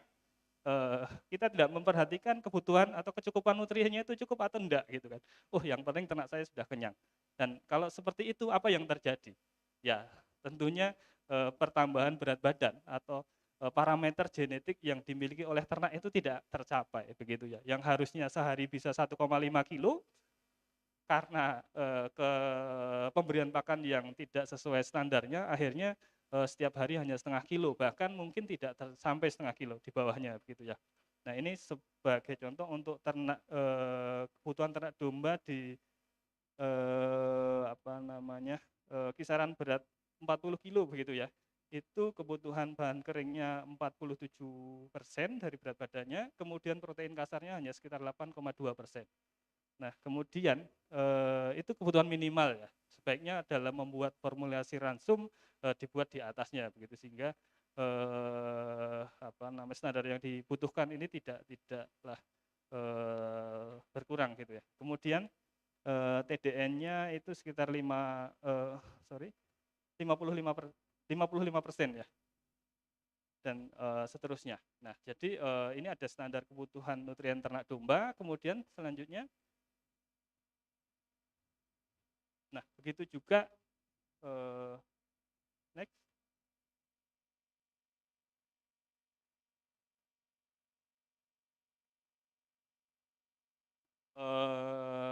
Demikian untuk kebutuhan ternak kambing lebih kurang sama begitu ya dengan ternak domba. Ada protein kasar berkisar antara 10 sampai 12% begitu ya. Tapi untuk fase starternya itu bisa sampai 21%. Jadi berdasarkan status fisiologi ternaknya. Kembali lagi dalam membuat atau kebutuhan ternak itu menyesuaikan dengan standar atau fase pertumbuhan ternaknya. Di fase apa ternak itu akan dibudidayakan begitu. Jadi nanti tinggal menyesuaikan dengan standar kebutuhannya. Kemudian selanjutnya, nah untuk kebutuhan ternak sapi di sini untuk pengemukan begitu ya. Ini ada kadar airnya maksimal 14%, kemudian untuk protein kasarnya minimal 13%, kemudian lemak kasar 7%, kalsium dan fosfor, kemudian TDN-nya 70%.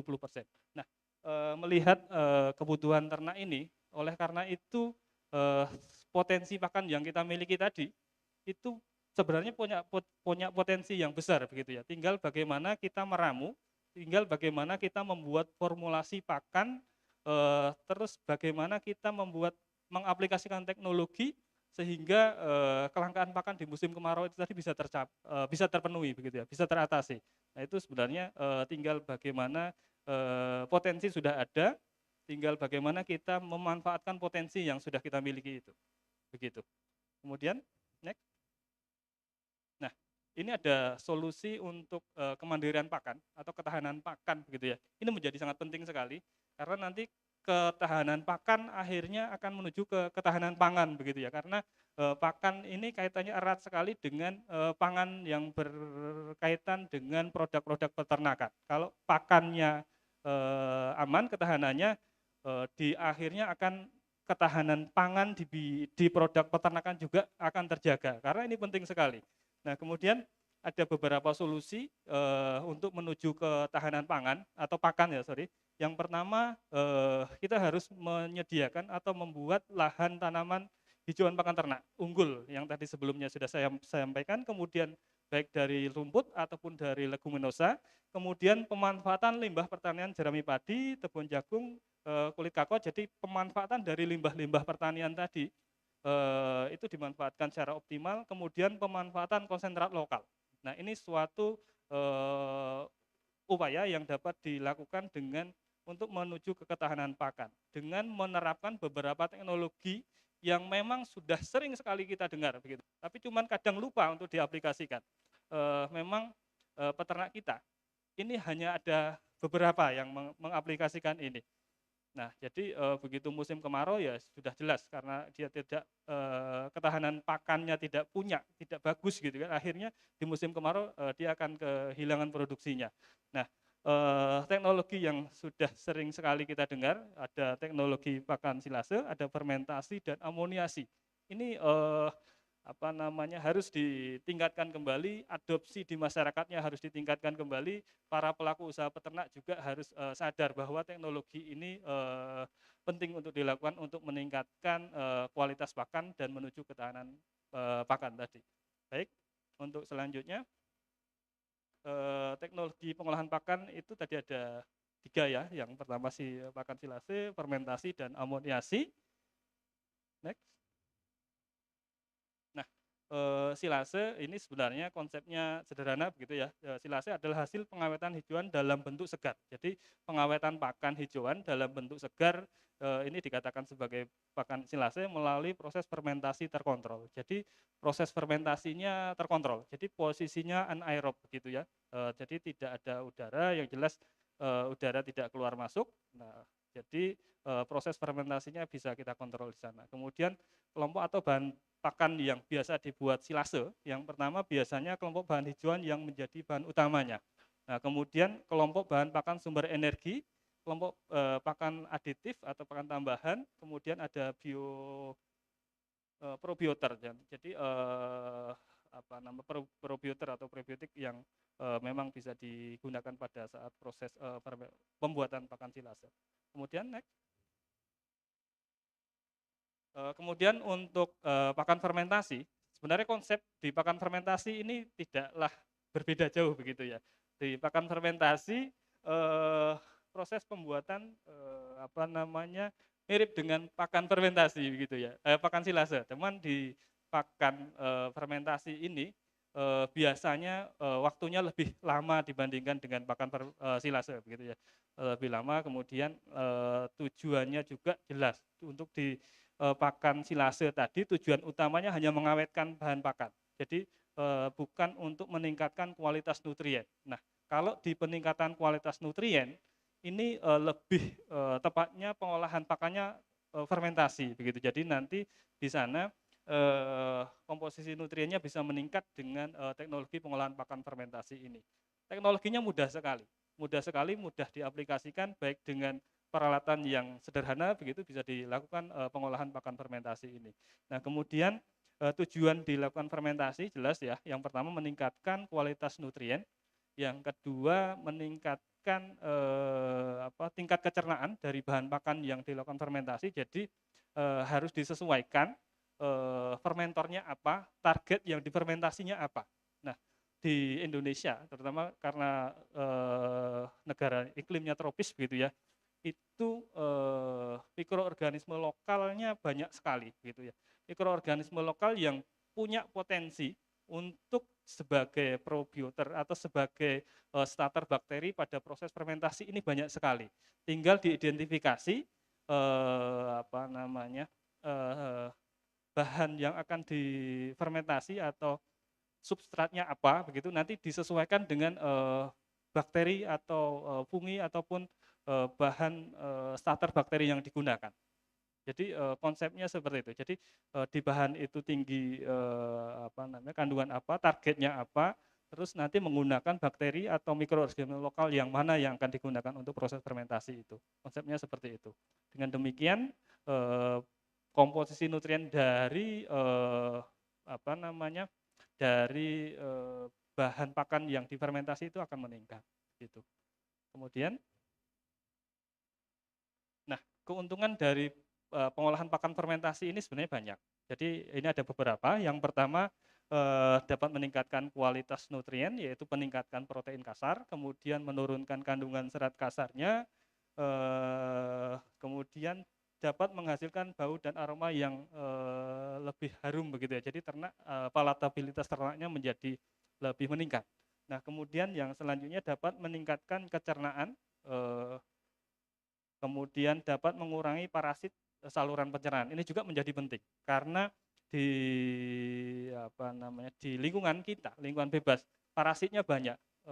Jadi dengan difermentasi ini parasitnya itu menjadi berkurang dan ternak menjadi lebih aman terhadap infeksi parasit. Kemudian dapat mengurangi anti nutrisi. Nah, di bahan makan juga ada anti nutrisi. Dengan proses fermentasi ini kandungan anti nutrisinya bisa berkurang begitu. Oke, next. Nah, ini ada prosedur untuk pakan silase. Yang jelas semua bahan pakan yang akan dilakukan proses itu biasanya dicacah, gitu ya, dihaluskan, dikecilkan partikelnya, kemudian nanti diberikan beberapa parameter, kemudian akhirnya di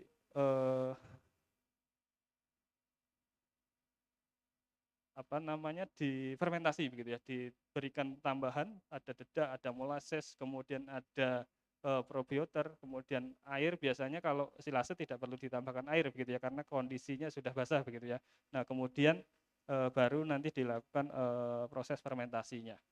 Baik, begitu untuk pakan silase. Kemudian selanjutnya untuk pakan fermentasi lebih kurang hampir sama, tapi di sini pemilihan bakteri probiotiknya atau bukan probiotik, bakteri starter bakterinya ini menjadi penting. Jadi bahannya itu sumbernya apa? Tadi yang sudah saya jelaskan sebelumnya. Dengan demikian nanti disesuaikan, itu akan meningkatkan komposisi nutrien yang memang ditargetkan. Nah, kemudian prosesnya juga sangat simpel. Nah, kalau di sini ini kegiatan di kandang PS peternakan kita. Kemudian ada hijauan dipanen, kemudian dicacah, kemudian dilakukan ditambahkan dengan dedak padi, ada molasses, kemudian starter bakterinya, kemudian air secukupnya. Hati-hati penggunaan air di sini ya, karena kadar air yang ketinggian biasanya fermentasinya tidak akan berhasil, karena bakteri nanti akhirnya prosesnya malah terjadi pembusukan begitu ya. Jadi harus dikontrol kadar airnya, jangan terlalu berlebih begitu. Jadi kalau rumputnya banyak yang segar, biasanya dilayukan terlebih dahulu. Setelah dilayukan baru diproses fermentasinya. Nah, kemudian proses fermentasi biasanya minimal 21 hari, kemudian maksimal ya asalkan tempat fermentasinya itu tidak rusak, itu biasanya bisa bertahan sampai 1 atau 2 tahun begitu ya, bahkan lebih dari itu. Dengan catatan tidak usah dibuka begitu, biarkan saja. Kalau proses fermentasinya sudah selesai, pakan belum mau digunakan, tidak usah dibuka. Tapi begitu akan digunakan, biasanya harus diangin-anginkan dulu selama 1 hari sebelumnya. Jadi untuk diaplikasikan, diberikan besok pagi, hari ini pakan sudah diangin-anginkan, harapannya untuk mengurangi kandungan amonia yang ada di saat proses fermentasi itu, sehingga nanti ternaknya bisa aman begitu ya, mengkonsumsi pakan fermentasinya. Baik, next. Nah, selain fermentasi, yang selanjutnya yaitu amoniasi. Konsepnya sama, fermentasi, silase, amoniasi itu sama. Cuman yang membedakan untuk amoniasi ini menggunakan urea gitu ya, amonia sebagai sumber proses amoniasi ini menggunakan urea, dan biasanya jumlahnya jangan terlalu tinggi, karena kalau terlalu tinggi juga kurang baik. Biasanya hanya sekitar 1 sampai 1,5% dari total biomasa yang akan difermentasi. Gitu. Next. Nah, untuk pakan fermentasi yang baik, nah ini ada standarnya, ada ciri-cirinya. Yang pertama biasanya aroma wangi, khas seperti tape begitu ya. Jadi kalau baunya bau busuk, berarti otomatis di proses fermentasinya itu terjadi pembusukan begitu ya. Dan itu bisa dikatakan gagal di proses fermentasinya. Jadi harus dikontrol beberapa faktor yang sebelumnya tadi. Kemudian teksturnya tidak terlalu basah. Jadi memang kadar air harus dikontrol. Kemudian tidak terdapat jamur. Nah, kemudian tidak berbau busuk, warnanya hijau kecoklatan, biasanya seperti itu. Itu ciri-ciri dari pakan fermentasi yang baik gitu. Kemudian selanjutnya ini ada beberapa formula pada proses pengolahan pakan silase. Kemudian selanjutnya, nah ini juga ada beberapa resep, tapi intinya untuk proses pembuatan pakan fermentasi sebenarnya yang pertama untuk formulasinya ini sebenarnya berdasarkan bahan apa yang ada di situ. Terus bahannya itu substratnya apa? Target dari prosesnya itu apa? Nah, terkait formulasinya sebenarnya tidak terlalu menjadi paten begitu ya, tidak menjadi patokan baku. Nah, intinya di situ ada dedak biasanya itu sebagai sumber energi bagi dedak dan molases begitu ya, bagi bakteri awalnya biar berkembang biak dengan baik, baru setelah itu nanti bakteri yang sudah berkembang biak dengan banyak dengan baik tadi akan mentarget akan memfermentasi dari dinding sel tanaman yang ada di tanaman itu, sehingga nanti akhirnya dinding selnya menjadi lebih terbuka, kemudian karena ada peningkatan jumlah protein atau bakteri yang meningkat juga itu bisa menjadi indikasi peningkatan kandungan protein di pakan tersebut. Nah, kemudian selanjutnya, terus next. Nah, ini ada manajemen pakan menuju swasembada. Jadi di bagian ini ada beberapa upaya gimana sih menuju ke swasembada daging begitu ya. Jadi yang pertama tentunya harus menuju ke ketahanan pakan dulu. Ketahanan pakannya tercapai, baru nanti swasembada dagingnya insya Allah akan tercapai juga. Yang pertama yaitu pelepasan varietas tanaman pakan. Tadi sudah disampaikan bahwa varietas tanaman pakan ini sudah ada yang memang tahan di musim kemarau dan musim penghujan ya. Jadi nanti ini menjadi alternatif pilihan. Kemudian setelah itu perbanyakan benih, kemudian proses budidaya dari tanaman pakan.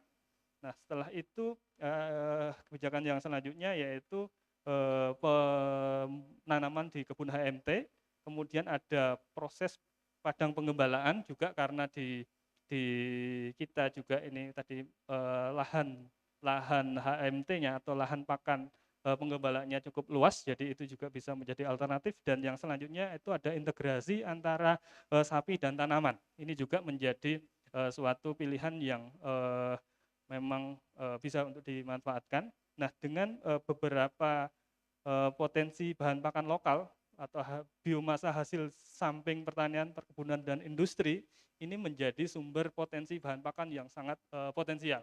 Dan akhirnya nanti dengan mengoptimalkan beberapa sumber daya ini, kualitas, kuantitas, dan kontinuitas dari bahan pakan itu akan terpenuhi. Sehingga terbentuklah bank-bank pakan yang pada akhirnya akan akan membentuk ketahanan pakan dan kemandirian pakan.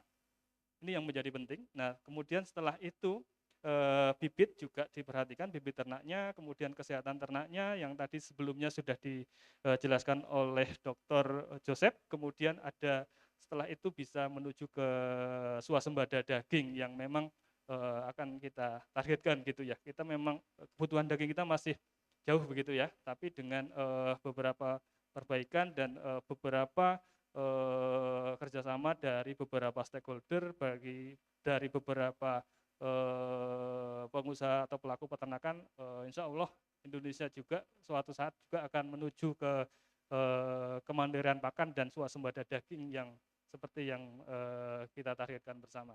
Baik, terima kasih. Demikian yang dapat saya sampaikan. Akhir kata, Assalamualaikum warahmatullahi wabarakatuh.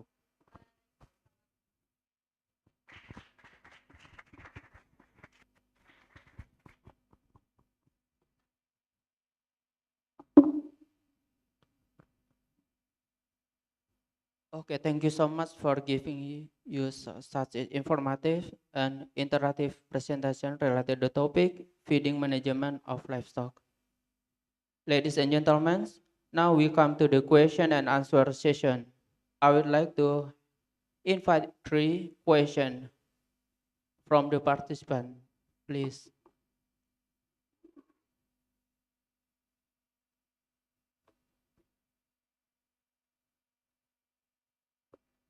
Okay, if no question, I will continue the, okay.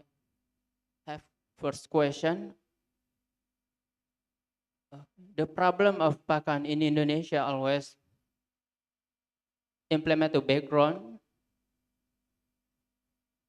Related to the article, the first in the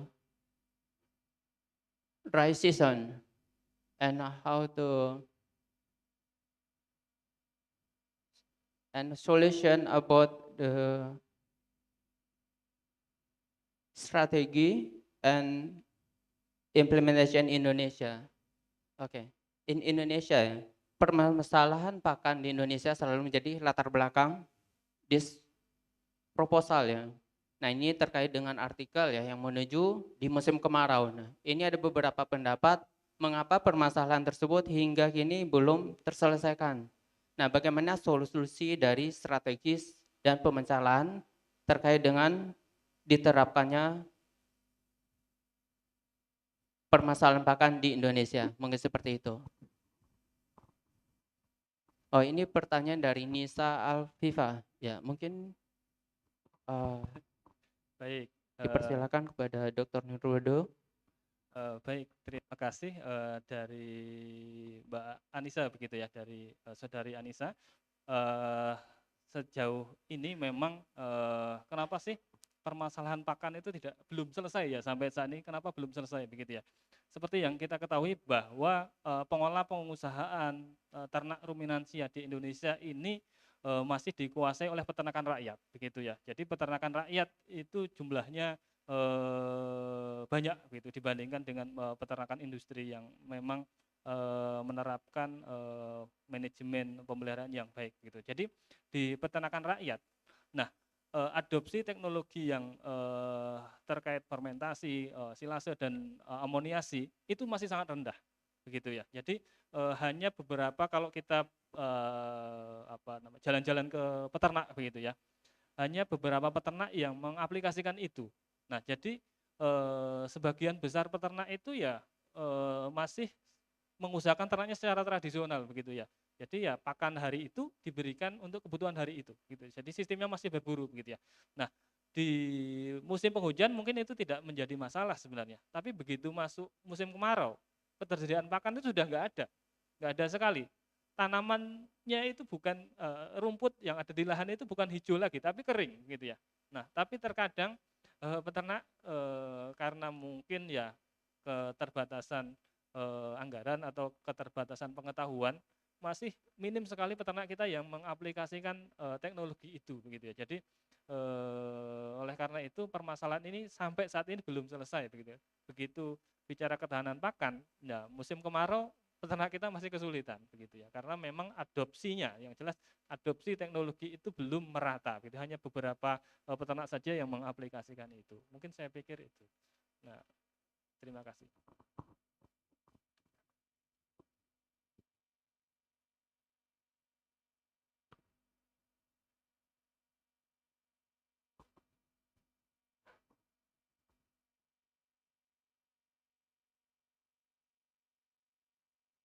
Okay, next to the second question. What kinds of feed formulation could prevent food and mouth disease so that the livestock can survive or avoid this disease?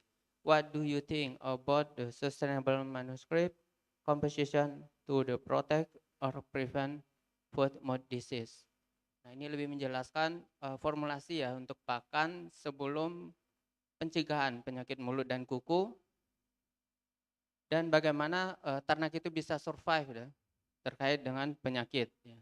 Mungkin ada tindakan preventif ataupun post ya setelah pasca PMK mungkin seperti itu. Dan juga mikronutrien yang bisa digunakan untuk proteksi atau melindungi dari pencegahan foot mouth disease ya, penyakit mulut dan kuku. Mungkin seperti itu. Ya dipersilakan pada Mr. Nurwidodo untuk answer this question. Ya, baik, terima kasih Bapak Trihandoyo berarti ya yang sudah menyampaikan pertanyaannya. Baik, jadi memang penyakit mulut dan kuku saat ini sedang mewabah sekali di Indonesia. Jadi penularannya itu bisa 5 kali lipat atau 6 kali lipat begitu. Jadi karena PMK atau virusnya ini sifatnya beratnya ringan sekali begitu ya. Jadi kalau di COVID itu hanya 1,5 meter, tapi kalau PMK udara itu bisa menerbangkan virus ini sampai 10 km. Nah, jadi ini yang mengakibatkan kenapa virus PMK ini penularannya sangat cepat gitu ya. Dan kita ketahui bahwa sifat dasar virus itu tidak bisa dinonaktifkan dengan obat-obatan begitu ya. Jadi yang bisa menonaktifkan ya antibodi dari tubuh ternaknya. Nah, oleh karena itu di sini pakan menjadi salah satu kunci keberhasilan dalam penanganan PMK. Jadi pakan yang baik dalam artian pakan yang sesuai dengan standar kebutuhan ternaknya. Ternak tidak mengalami defisiensi nutrien. Nah, itu pada kondisi yang demikian, insya Allah ternak pada kondisi yang prima begitu ya. Dalam artian pada kondisi yang memiliki imun atau daya tahan tubuh yang baik gitu. Jadi tidak ada tekanan dari nutriennya.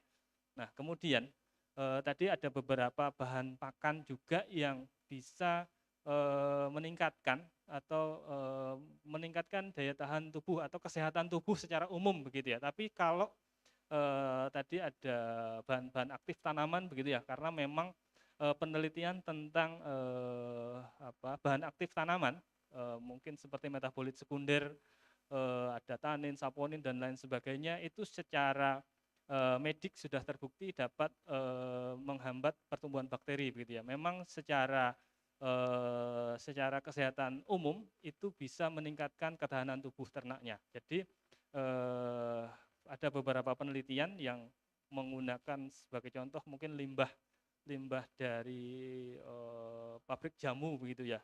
Nah, ini punya di sana masih memiliki kandungan metabolit sekunder dari bahan utamanya. Nah, ini juga bisa dimanfaatkan sebagai pakan ternak. Terus beberapa tanaman juga sudah diindikasi mempunyai kandungan metabolit sekunder yang menguntungkan bagi kesehatan ternak. Nah, tapi secara langsung untuk menghambat pertumbuhan perkembangan PMK itu belum terbukti gitu, karena memang ya sampai saat ini basis penyakit virus itu basisnya DNA begitu, dan itu tidak bisa dinonaktifkan secara langsung. Jadi yang kita lakukan yaitu yang pertama memberikan pakan yang baik begitu, pakan yang berkualitas baik sesuai dengan kebutuhan ternaknya sehingga ternak memiliki daya tahan tubuh yang baik, mempunyai imun yang baik. Nah, kemudian juga bisa diberikan beberapa supporting vitamin begitu untuk meningkatkan daya tahan tubuhnya. Nah, kemudian juga bisa kalau sudah terinfeksi begitu ya, obatnya ya itu ada pengobatan sendiri yang sebelumnya sudah disampaikan oleh Dr. Joseph tadi ya. Itu ada beberapa strategi atau beberapa cara untuk mengatasi penyakit PMK. Mungkin seperti itu. Terima kasih.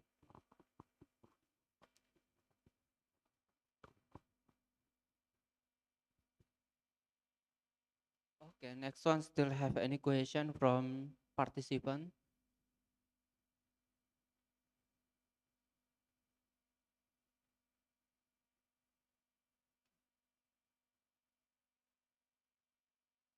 Okay. Third question,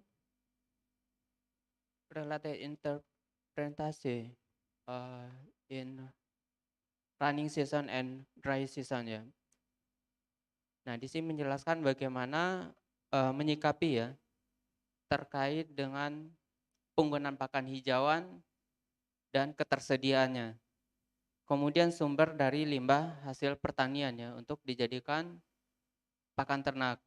Dan apakah ketersediaan limbah tersebut konsisten dan dapat membackup ya keseluruhan kebutuhan pakan yang sepanjang tahun. Ya, ini pertanyaan dari Nurul Pratiwi. Ya, baik Bu Nurul Pratiwi, selamat siang. Baik, minta tolong pertanyaannya tetap. Nah, jadi tadi ditanyakan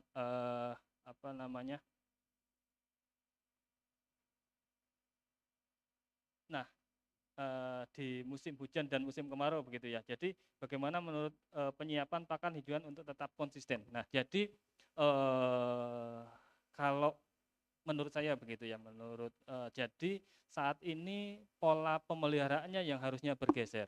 Nah, yang awalnya pola pemeliharaannya itu sistemnya berburu tadi yang sudah saya sampaikan. Jadi kita seharusnya sekarang mulai bergeser mengikuti ke pola pemeliharaan ternak unggas begitu ya. Jadi pakan itu sebaiknya juga sudah tidak diberikan dalam bentuk yang segar lagi, akan lebih baik kalau pakan itu ternak dibiasakan dalam bentuk pakan yang sudah complete feed begitu ya, pakan komplit begitu. Jadi itu akan lebih menjamin kecukupan dari nutrien ternak. Jadi pakan yang sudah terformulasi dengan baik. Nah, kemudian ternak-ternak kita dibiasakan makan itu gitu ya. Jadi karena dengan demikian kecukupan nutrien dari ternaknya itu akan bisa lebih terkontrol.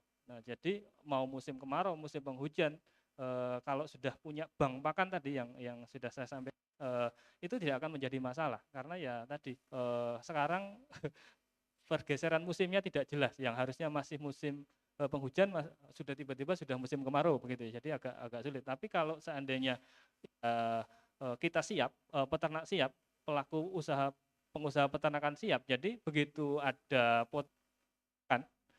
potensi pakan ada, yaitu semuanya dibuat menjadi menjadi pakan begitu ya, dan itu bisa disimpan dalam bank-bank pakan tadi. Nah, jadi dengan demikian mau terjadi pergeseran musim dan lain sebagainya itu saya pikir sudah tidak akan menjadi masalah kembali. Itu mungkin. Jadi salah satunya mulai bergeser dari pola-pola pemeliharaan yang tradisional, mulai mengaplikasikan teknologi sehingga ternaknya itu bisa lebih terjamin begitu. Nah, kemudian mungkin itu saja ya. Oke, terima kasih Bu Nurul Pratiwi.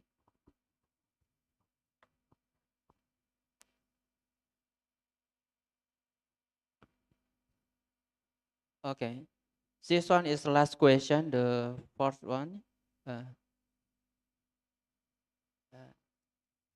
For feed as fermentation and complete feed block with ingredient like jerami,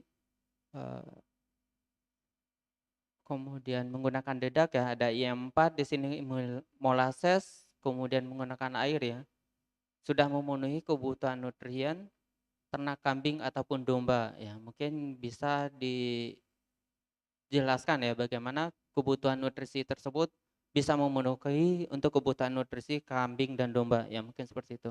Dipersilakan pada Dr. Nurwidodo. Baik, terima kasih Saudari Namaritul Kiptia begitu ya.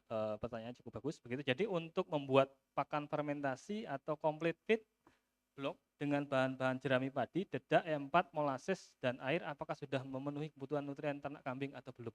Nah, sekarang yang menjadi pertanyaan, kan kita tidak tahu formulasinya berapa, dedaknya berapa,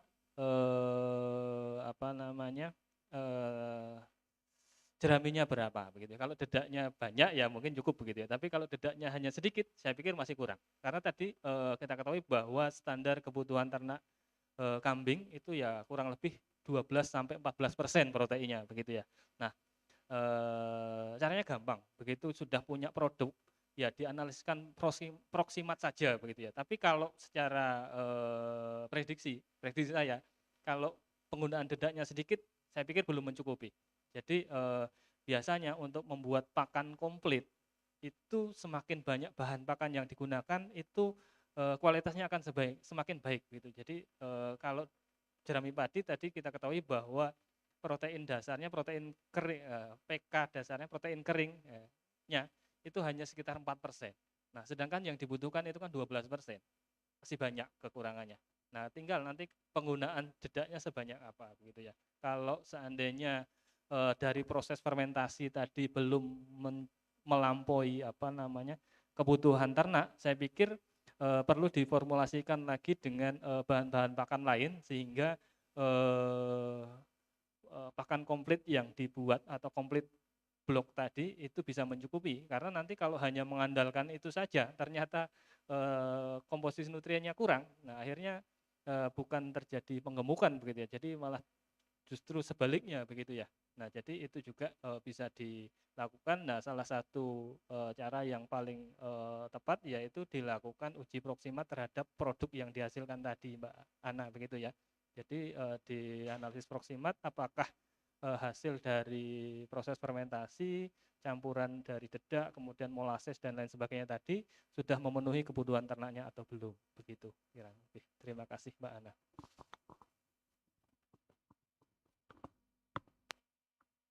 Okay, for the close and answer, I will next to schedule in for close decision. Ladies and gentlemen, we finally come to the in for international conference from Department of Animal Husbandry, University of Jember. Before I close the international conference, I would like to take the conclusion from the speaker has presented. The first one, livestock depend on nutrient intake. For superior animal feed by technology, calls use agriculture was to be present with the aim of improving nutrient quality. Advantage of feed biotechnology consists of the first one, improve livestock nutrient,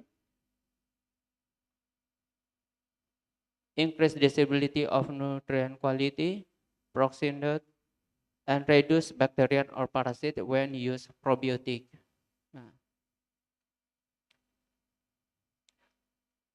Okay, the last one, I would like to thank the speaker for the informative and interesting presentation, and all the participants for the every activities participation. Finally, give applause the speaker and for you all. And thank you so much for your attention. Assalamualaikum warahmatullahi wabarakatuh. Waalaikumsalam warahmatullahi wabarakatuh. Thank you very much for Dr. Insinyur Nur Widodo SPT MSc IPM for the amazing presentation. And thank you very much for Dr. Roni Yulianto SPT MP, our moderator. Ladies and gentlemen, we are now entering the last plenary session by our last guest speaker. And the last presentation will be given by Professor Song Guang from Hakkyong National University. And this session will be moderated by Mrs. Listia Purnamasari, SPT MSc from University of Jember, Indonesia. Previously, I read the curriculum vitae from the moderator.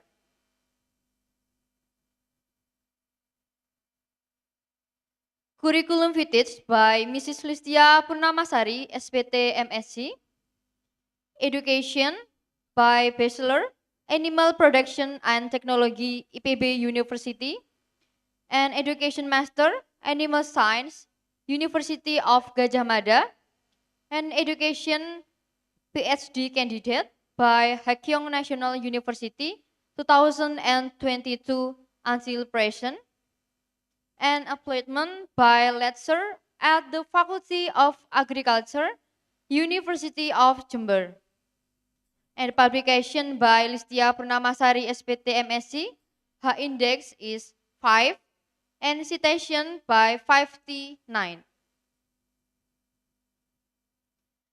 Ladies and gentlemen, please welcome our moderator, Mrs. Listia Purnamasari MS PhD. Give a big round of applause. Thank you.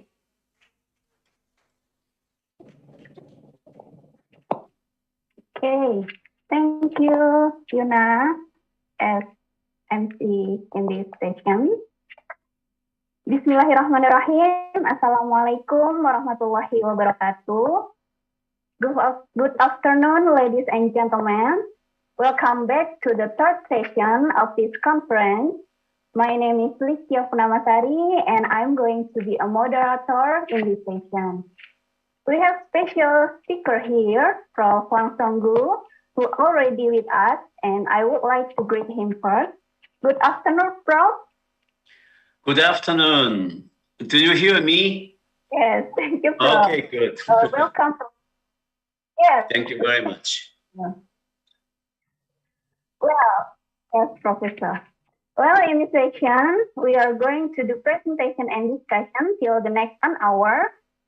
And Prof. Wang will talk around 30 minutes, and then we'll have a discussion session for about 30 minutes also. For you, all the audience can ask questions by typing your question in the chat box, and I'm going to read them for you. Ladies and gentlemen, let's go to invite our speaker, Prof. Hwang Song-gu, and I'll read his profile. Professor Hwang Song-gu is a lecturer in Animal Life and Convergent Science, Hamgyong National University, South Korea. He holds a doctorate degree in animal nutrition in Kyoto University, holds on master degree in Kyoto University and Konkuk University, and also his bachelor degree in Konkuk University. Professor Hwang Song-gu has authored many research journal papers about animal nutrition, adipogenesis, and immunomodulation. And Prof. Hwang Song-gu also have many research projects in some countries, such as Laos, Thailand, Philippines, Mongolia, and hopefully will be have also in Indonesia soon. In this conference, Professor Hwang will talk about how to produce high quality of beef cattle. Well, Professor Hwang, you have 30 minutes to present your work, so please, time is yours. Okay, thank you so much for everybody. I'm very much honored to be here to give you a small lecture. Really, I've been there 4 years ago in Faperta conference, but I miss chamber so much. So today I would like to introduce you how to produce a high quality beef. So it's a little, we are on different situation because in Korea, we are trying to produce really, really high quality, high marbled beef. But I suppose in Indonesia, I mean, the urgent task is to how to maximize their growth itself. But anyway, I would like to introduce, what is marbled beef and how to make it. So I don't know how much it will be helpful for you, but in little different advanced field, I would like to introduce my research data. So I would like to share my file. Excuse me. Can I share my file here? Yes, Professor. You can share your... Just a minute. I don't know how to show. Oh, okay, 1 second.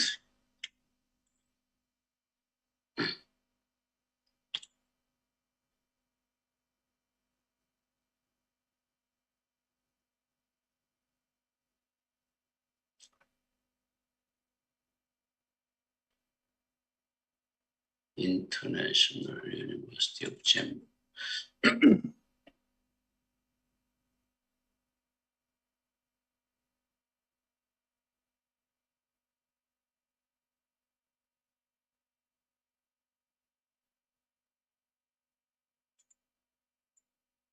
Can you see my slide? Everybody, can you see this slide? Not yet, Professor. Oh, not yet? On my screen, it's actually already here, but I don't know.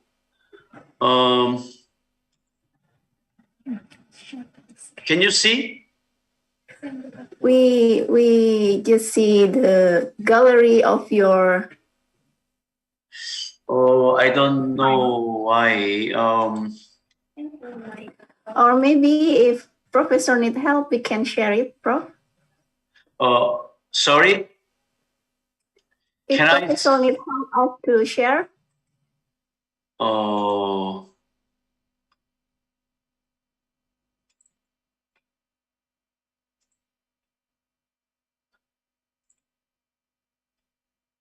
can you see this no, we one? can see, Prof.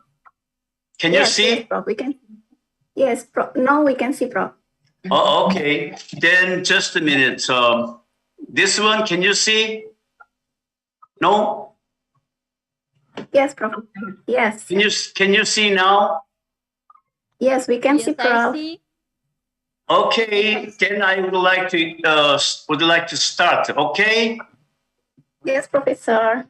Okay. The title is Advanced Feeding Technology to Produce High Quality Beef. So actually, the meat of the taste of the meat is depending on Maillard's level. And fatty acid of the meat, especially oleic acid contents, because in our tongue, the oleic acid binding activity is the highest fatty acid.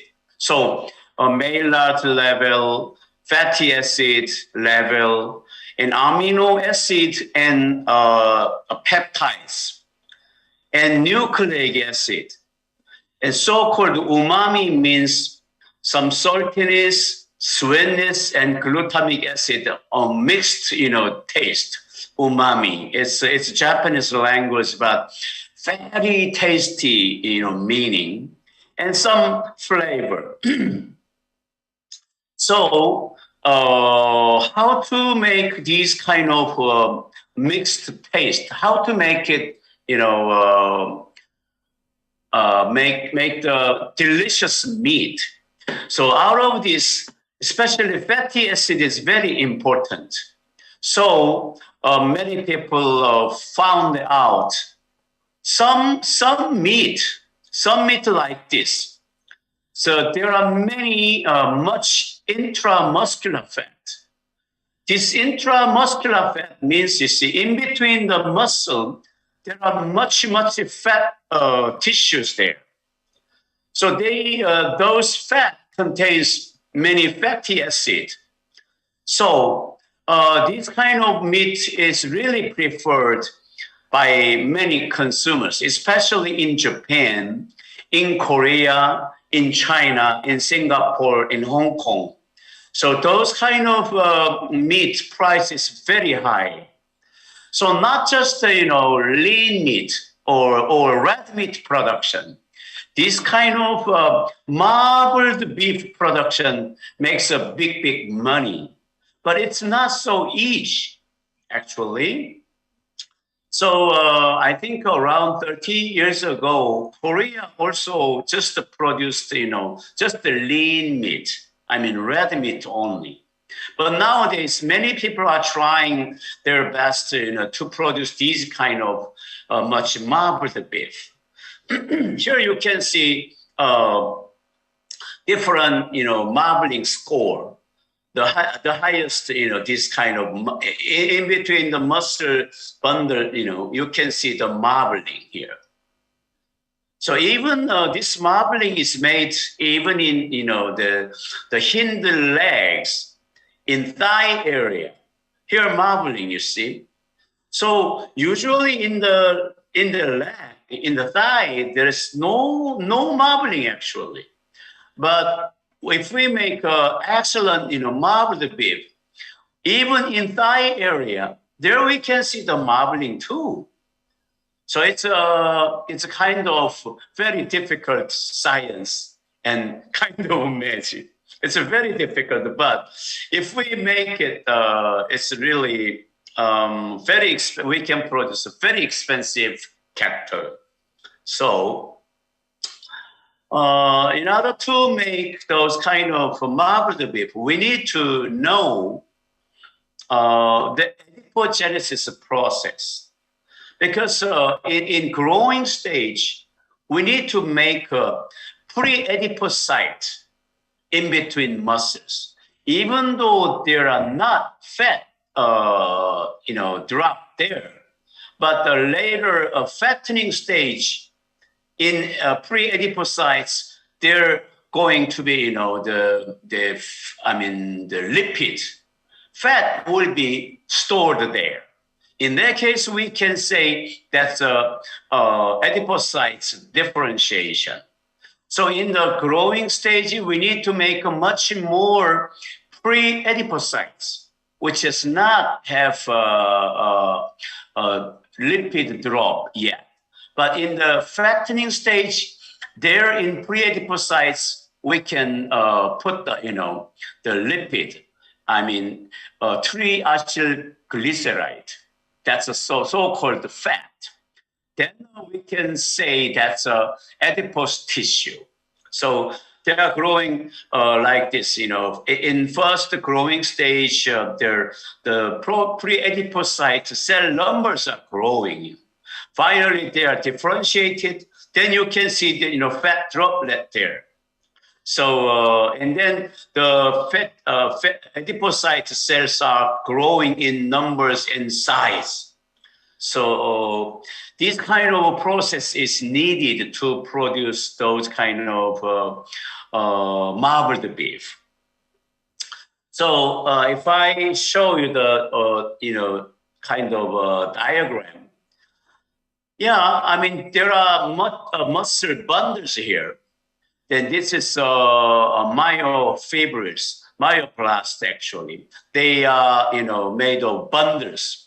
The in between bundles, there are fat tissues are there, but fat bundle, the muscle bundle is not fully grown here. Then many fats are there. So these kind of things, muscle bundles are very much. And in between muscle bundles, there are adipocytes there. Then we can say this is a very small, fine marbling. This is a rough marbling, we can call it. So you see here, even same marbling, here is a very fine marbling, but some cases, maybe here, a very, this is a rough marbling. So here, very fine marbling. This kind of difference I can explain like this. But you see, very interestingly, in Korea, many people, many farmers, maybe every farmers, all farmers are doing castration. And at the age of 4 to 6 months, they castrate the bulls. Why? I was so curious. Why do they, castrate the animals? So if we castrate the animal, their testosterone will be lower. And at the same time, growth hormone level will be decreased.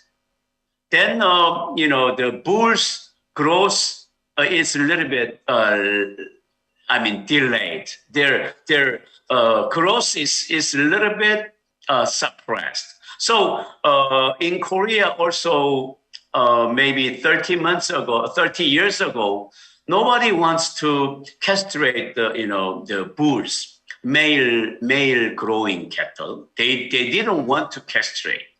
But nowadays, everybody castrate. So I wanted to know why do they castrate the animal? So I thought maybe there's some reason. Maybe testosterone level will affect the marbling, intramuscular fat deposition. Maybe there is some correlation between testosterone level and marbling score. That's the first question about the marbling. Why the farmers castrate the animal? At the same time, this is the former slide. Most farmers, supply as much as grass feeding in growing stage. Growing stage, they supplied, much grass to make their rumen bigger. and rumen thickness will be very thick. So, but the grass feeding, much grass feeding, is that only reason for making rumen development? That was also my question. So I had some question. If we supplied a much volume of grass diet, then they will produce acetic acid much. If we supply the grain diet, the propionic acid production will go up. So anyway, those VFA production will be related with the marbling score. That was the first question. And second, the castration, testosterone level will be related with the marbling score. That was my, research triggering. I wanted to know. So, and then I just made some hypothesis. This is actually GH, because I didn't know about the GH. Because if we castrate the animal, their GH level, growth hormone level, will be changed too. So there are several, complicated, triggering parameters. If acetic acid level is affecting marbling score, or growth hormone affecting marbling score, or testosterone will affect the marbling score. Besides, later I will add some more, but just for now, this kind of the genes I measured those genes expression because zinc finger protein 423 gene is a marker gene for adipocytes decision, actually, determination. If those stem cells will develop into fibroblast or adipoblast. So zinc finger protein 423 is a marker protein, which means those stem cells developed into pre-adipocytes, not fibroblast. So this is the marker gene of pre-adipocytes determination. PREF1 too. PREF1 gene is also known as pre-adipocytes development marker gene. And PPAR gamma and CEBP alpha gene is a marker gene for pre-adipocytes differentiation into adipocytes. So fat drops, deposited there. In that case, PPAR gamma and CBP alpha goes up. So this is already known adipogenesis-related genes. So I wanted to measure those 4 genes from now on. These 2 actually for pre-adipocytes determination. These 2 genes for adipocytes differentiation. Yeah. So I measured only those 4 marker genes.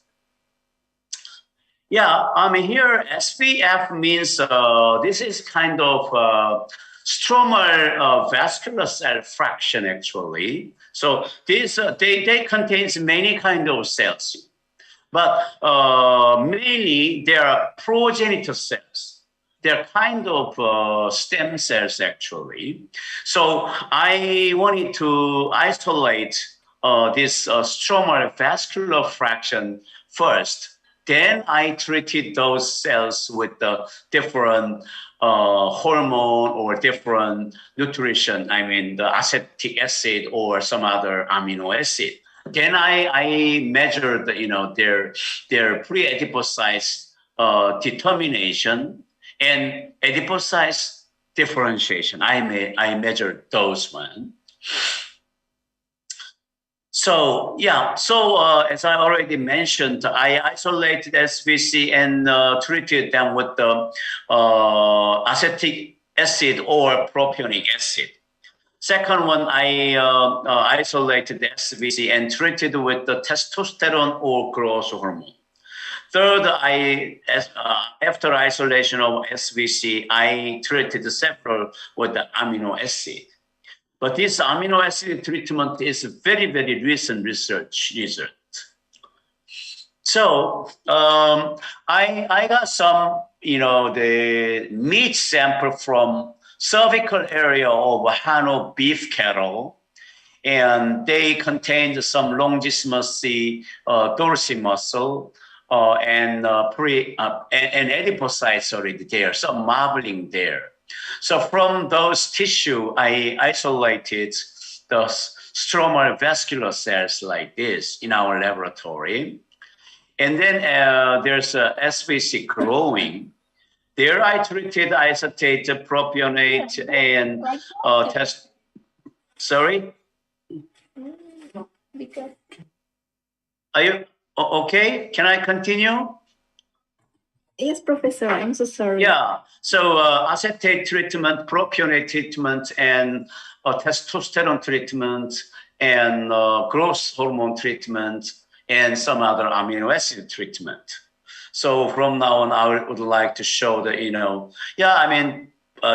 this is a methodology actually. So you can see that one. As you see here, this is acetic acid, acetate. The zinc finger protein 423 PREF1, this is the pre-adipocyte determination marker genes. They are increased, depending on the acetic acid concentration. So here I can say, acetic acid affect, maybe stromal vascular cells, they are decided to be developed into pre-adipocyte, not fibroblast. So I realized acetate has some effect on the pre-adipocytes determination, and propionate also increased, but not that much. The acetic acid effect much more stronger than propionate. So I realized acetate has some effect on pre-adipocyte determination. Their fate is to be developed into pre-adipocytes. So already I explained that the increase acetate treatment increased, because the more cells developed into pre-adipocytes, then we stimulate those cells to be differentiate. Then we measure the triglyceride out of the cells. Then their triglyceride level is increased. So our determination results predict they are exactly the more pre-adipocytes. So we can guess the acetate effect is clear. Okay, then we measured, because here triglyceride deposition was increased. So we measured these kind of PPR gamma and CBP alpha, SREBP1C, FABP4. Those genes are all adipose differentiation marker genes. Their expression level all increased. So if I summarize, acetate effect, clearly there was the stromal vascular cells, many progenitor cells developed into the pre-adipocytes. And there, when we differentiate those cells, there are many fat drops. And then the related adipocyte differentiation gene expression is increased. Their antibody level, protein expression level show the same tendency. So I clearly can say acetate effect exactly was there. Okay, this is, yeah. Okay, this is acetate effect. And this is amino acid effect. Arginine, this is, we treated very recently, treated SVC cell with the arginine, so essential amino acid. When we treated those SVC cells with the amino acid, also PPR gamma, CBP alpha, lipoprotein lipase gene, SCD, stearyl-CoA desaturase gene, SRBB1C gene, all they increased. So I was so happy to know, oh, arginine has also very interesting effect on marbling, score or pre-adipocytes differentiation into adipocytes. So nowadays, some arginine, some amino acid effect is it's a very hot topic nowadays. And next, I treated those, this NCG means N-carbamyl glutamate. This is a kind of, how can I say, this is not the glutamate, but glutamate derivatives. So N-carbamyl glutamate. Because I got many information from NCG, N-carbamyl glutamate.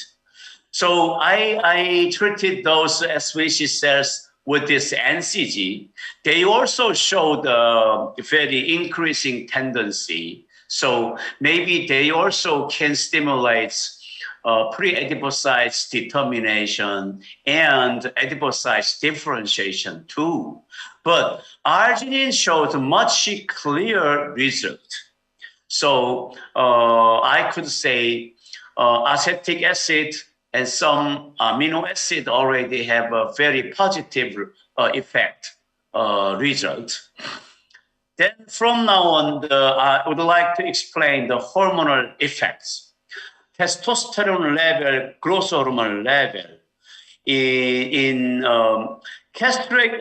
This is early castration and late castration. Early castration means before 4 to 5 months of age. But late castrated animal is more than 8 or 9 months of age. So it's quite late. Then castrated animals showed very, very low testosterone level, as I expected already. And this is a non-castrated animal. This is bulls. In that case, around 20.71 nanogram per milliliter in the blood. So almost, 100 times higher. So these, without castration, so bull, they have a very high, the testosterone level. What those kind of high testosterone level affect on SVC cell determination and differentiation? This is very interesting. And also, if we castrate animal, how their growth hormone level will be changed. So non-castrated animal growth hormone level was pretty high. And late castrated animal also very high. But early castrated animal growth hormone level was very low. So if we castrate the animal, their growth is very weak. Growth is quite slow. So people didn't want to castrate their animal, especially growing bulls. But nowadays, they know even they castrate animal and their growth is slow, but everybody does the castration. Why? Then we can explain what kind of effects, those testosterone and growth hormone has. You see here, zinc finger protein 4 to 3. This is a kind of, pre-adipocytes determination marker gene. You see, higher testosterone level, at the lower level, that's fine, but higher level, they decrease the, pre-adipocytes differentiation itself. And PREF1 also very much decreased. So exactly we can say, oh, the testosterone level higher. I mean, without castration, the pre-adipocytes determination from the stem cells, progenitor cells, it's very suppressed. We can see that. And of course, triacylglyceride contents also very lower in, testosterone and growth hormone level, both. They decrease the triacylglycerol deposition in the SVC cell differentiation. So their determination level goes down and differentiation level goes down too. So that's I realized why people castrate the animal to decrease the the testosterone level and the growth hormone level actually. So here growth hormone. Here growth hormone and testosterone level. Here show the relative density. Oh, CBP alpha and PPAR gamma, which are the marker gene for adipocytes differentiation. So they also suppressed. So these kind of two hormones are negative effect against the marbling. So here, those results indicate that high level of testosterone and growth hormone inhibited the differentiation of SVC cell from Hano-beef cattle. And low levels of testosterone and growth hormone was, it's okay. They favorably promote pre-adipose differentiation in into mature adipocytes, but higher concentration significantly suppressed, pre-adipocytes determination and adipocytes differentiation. Yeah, this is already I explained. And amino acid also I explained. So I summarize here again. And hormonal effect. Low concentration of testosterone is okay, but higher concentration has a negative effect. Yeah, this is my conclusion. So I don't know how much if you understood about my research results. So if you have a question, I'm very happy to explain in detail a little bit. Thank you very much. Terima kasih. Thank you so much, Prof. Wang, for your presentation. So the high quality of beef cattle can be evaluated by marbling. And I think in Korea, there are famous beef cattle, Hanu beef cattle, that have high quality of marbling.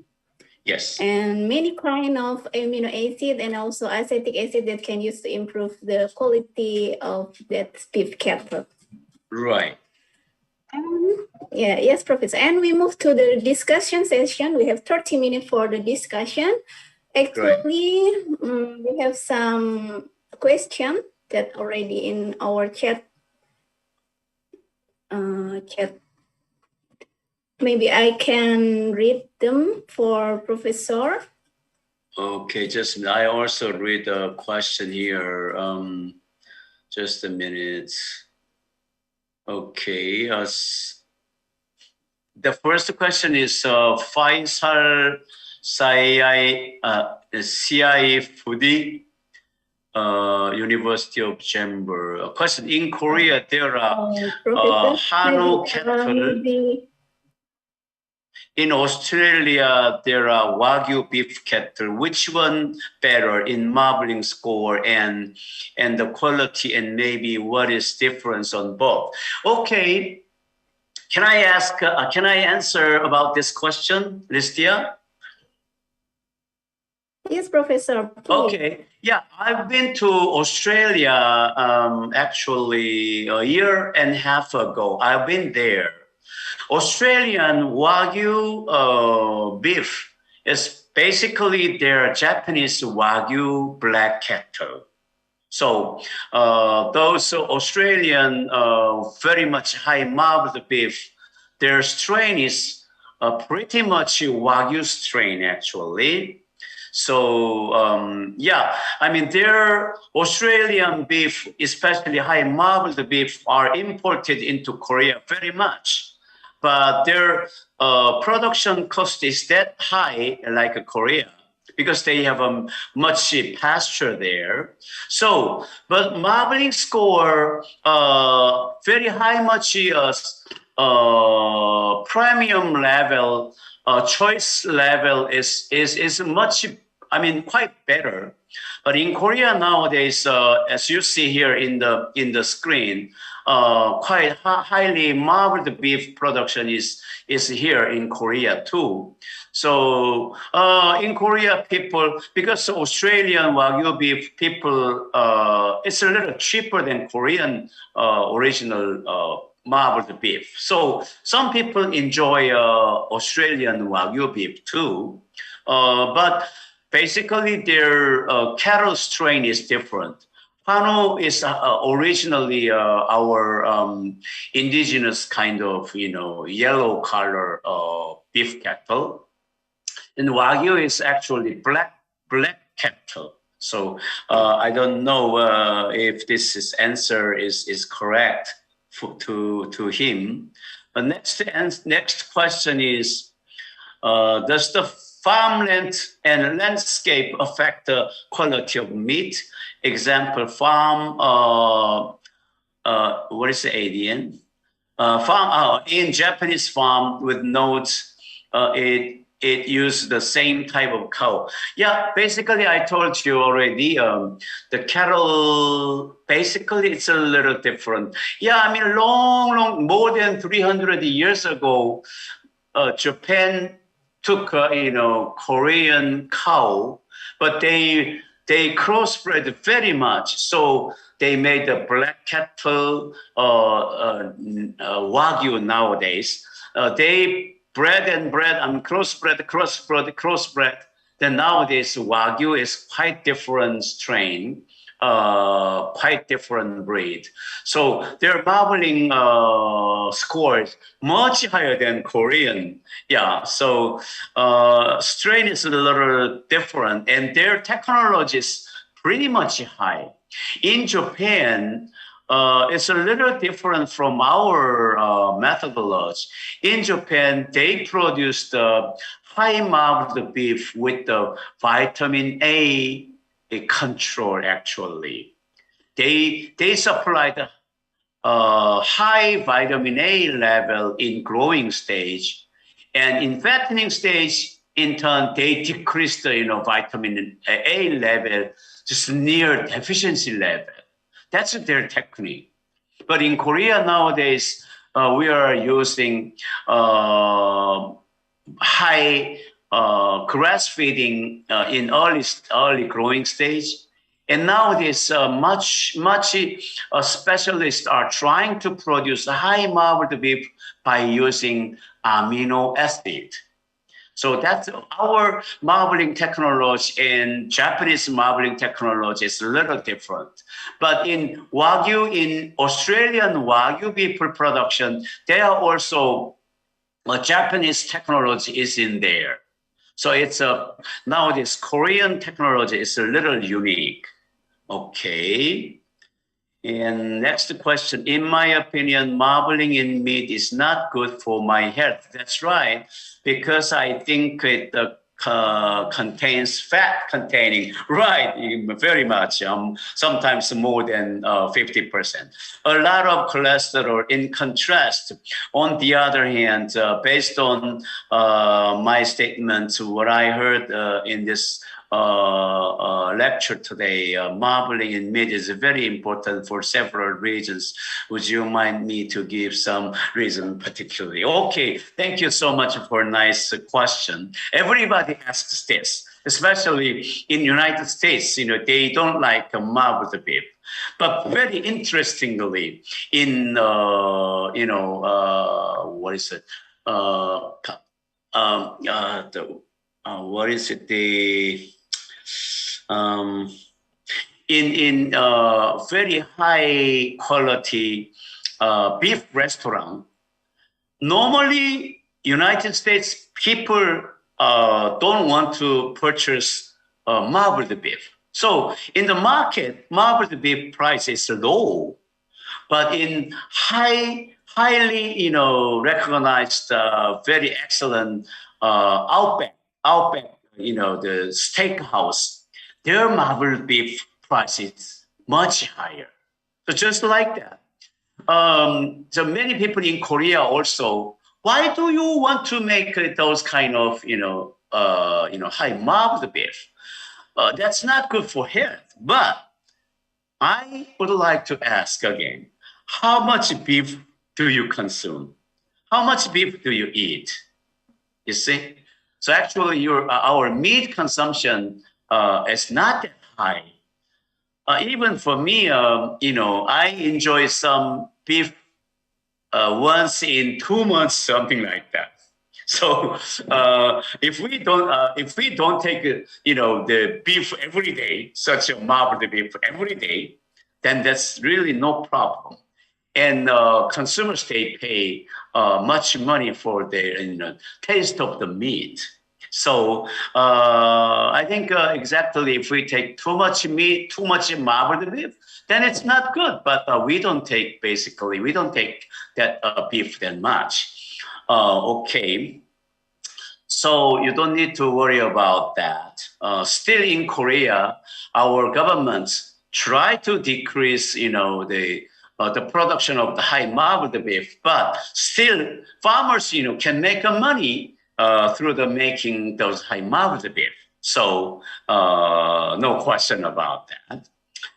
And Professor, Dr. Slameto, Professor Slameto, I'm very happy to get his question. I think I agree with your statement in early presentation in our region, important one, how to increase quantity of meat rather than quality. By the way, someday hope there's a course training on quantity increase in beef. Hope someday you will find the taste again. Rendang at Jember. Thank you very much. Although I don't which kind of meat, marbling meat. Okay, here I would like to. I just came back from Laos yesterday. I came back here. The day before yesterday, I came back to Korea from Laos on Tuesday. I've been there for a month. I realized that Laos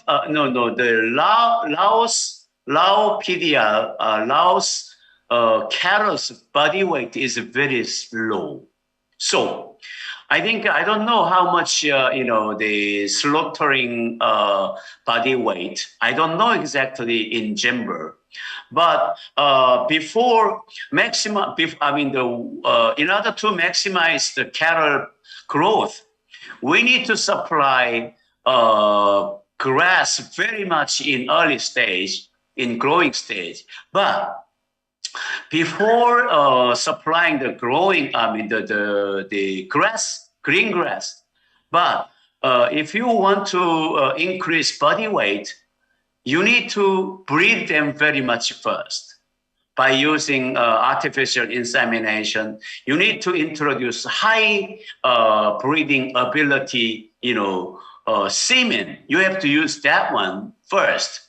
And then you need to produce higher body weight of the calf. And then you can give them some special diet starter diet. And then in growing stage, you can feed them with enough grass. Because I know in your country, you have also dry season there. Under dry season, there is not much, grass available. So maybe I would like to suggest you can just cultivate crop harvesting area and planting their napier grass. which is growing even under drying season. So that's what I suggestion. And in fattening stage, you need to supply them higher energy diet. So in fattening stage, not pasturing in the field, but you have to supply them with the much higher TDN level value and growth. What is it? The crude protein level. That's very important. That's why in Korea, in fattening stage, we supply the cattle with a very much higher, grain concentration diet percentage. But I don't know how much available in your country. So that's my answer. In my opinion, marbling and meat is not good for my. Oh yeah, I already explained. Any other question there? There is one left, Professor. What is that? Question from Bapak Trihandoyo. In some Korean restaurant, they added a soju or sake to make the structure of meat become delicious. Do you agree with this? Sake byproduct. You mean sake byproduct? Alcohol, yes, Professor. Yeah, I mean, this is alcohol. Yeah, I mean, we have sake or soju byproduct there. Yeah, I mean, we can use. If we use those sake or alcohol byproducts, then we can mix those concentration diet, mesh diet with those sake or soju byproducts. And 2 hours later, the taste of the concentration diet is very good to eat. So in Japan also, some farmers are doing that one. In Korea, I introduced, you can try to use, sake or soju byproducts with the concentration diets, ferment, those concentration diet with those sake or soju byproduct. It will work. So cattle enjoy those diets after 2 hours of fermentation. They like it, they enjoy it, and they are relaxed. So it's a very good idea. And actually, practically, several farmers are doing that already. Okay. Is there any more question from floor? Okay, thank you, Professor. Maybe if there is a question that wanna ask question directly, we still have time to do that. Sure. Is there any need to ask question? I don't know the students understood what I'm saying. I'm just curious. Here, not only student prof, also there is some lecture and also researcher from other. Yeah, faculty members or many other scientific doctor, that's fine. But the students, I'm concerning about the students, how much they understood. Yeah. There any other questions? If there is no question, maybe please, Professor, give some closing statement from this session. Okay. From me?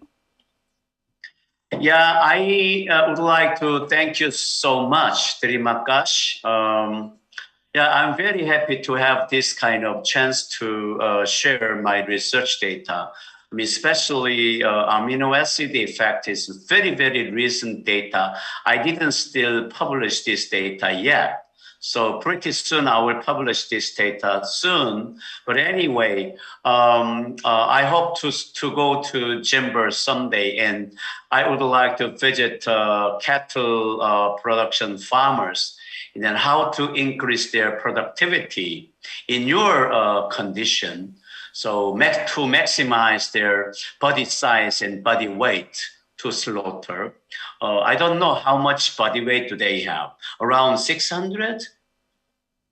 I don't know. Anyway, someday I hope to go there. Then I would like to share my, the beef cattle production background knowledge with you. Thank you so much again. See you. Bye bye. Sure. Thank you so much, Prof. We hopefully you can go to Indonesia and give some advice to our farmers. I appreciate it. Yes, Professor. Then, ladies and gentlemen, we finally come to the end of this session. Before I close, I would like to take the conclusion of our discussion. Marbling is the visible unsaturated or healthy intramuscular fat that accumulates within the muscle and between the muscle fibers bundles. And also castration in beef cattle production has been proposed to reduce sexual and aggressive behavior, increase carcass fat deposition, and improve meat quality traits such as tenderness and also juiciness. And in Korea, they have Hanwoo cattle. In Japan, they have Kobe cattle or Wagyu cattle. And we also hope Indonesia have native cattle like Bali or Pesisir or Madura that also have quality beef cattle like Hanwoo and Wagyu. So thank you very much for Professor Hwang Song-gu for the informative and interesting presentation, and also for joining us in our international conference, Animal Husbandry Study Program, Faculty of Agriculture, University of Jember. Very much appreciated and hope to see you again in other opportunity. Terima kasih. Thank you, Professor Sulameto. Yes, thank you, Professor. Yes. And here, Teji. And for the audience, Hima, you can say hello to them. Okay, can I close? Bye-bye, see you. Yes, Professor. Thank you very much. Terima kasih again. Bye-bye. Yes, Professor. Thank you very much to Professor Thank you, Song Guang Professor. from Okay, Hakkyong National University. Oh, wait. Please welcome. Yes, Professor. Thank you, Professor. Bye-bye. And for the audience, thank you. Thank you very much for being a wonderful participant during this session. Hopefully to see you again real soon. And finally, give applause for the speaker and for all of you all.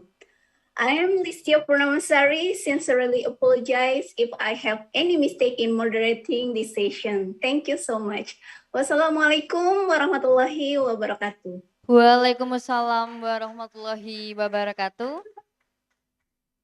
And thank you very much to Professor Song Guang from Hakkyong National University. And thank you very much to Mrs. Listia Purnamasari, SPT MSc, for our moderator. Ladies and gentlemen, in the whole Faculty of Agriculture of University of Jember, and ladies and gentlemen, participants in the room Zoom, I recommend to you to present in the chat room to get a certificate. Thank you. Ladies and gentlemen, time to go so fast. As now, we are entering the last agenda. Finally, this end of the International Conference, Innovation and Technology to Enhance Beef Production and Quality, a global approach in the FMD outbreak area. Ladies and gentlemen, let's us closing this event by saying Hamdalah together. Alhamdulillahirabbil alamin. Finally, I'm Alosia Yunastuti. I do apologize if there's with mistake. Thank you very much for your kind attention and see you again. Wassalamualaikum warahmatullahi wabarakatuh.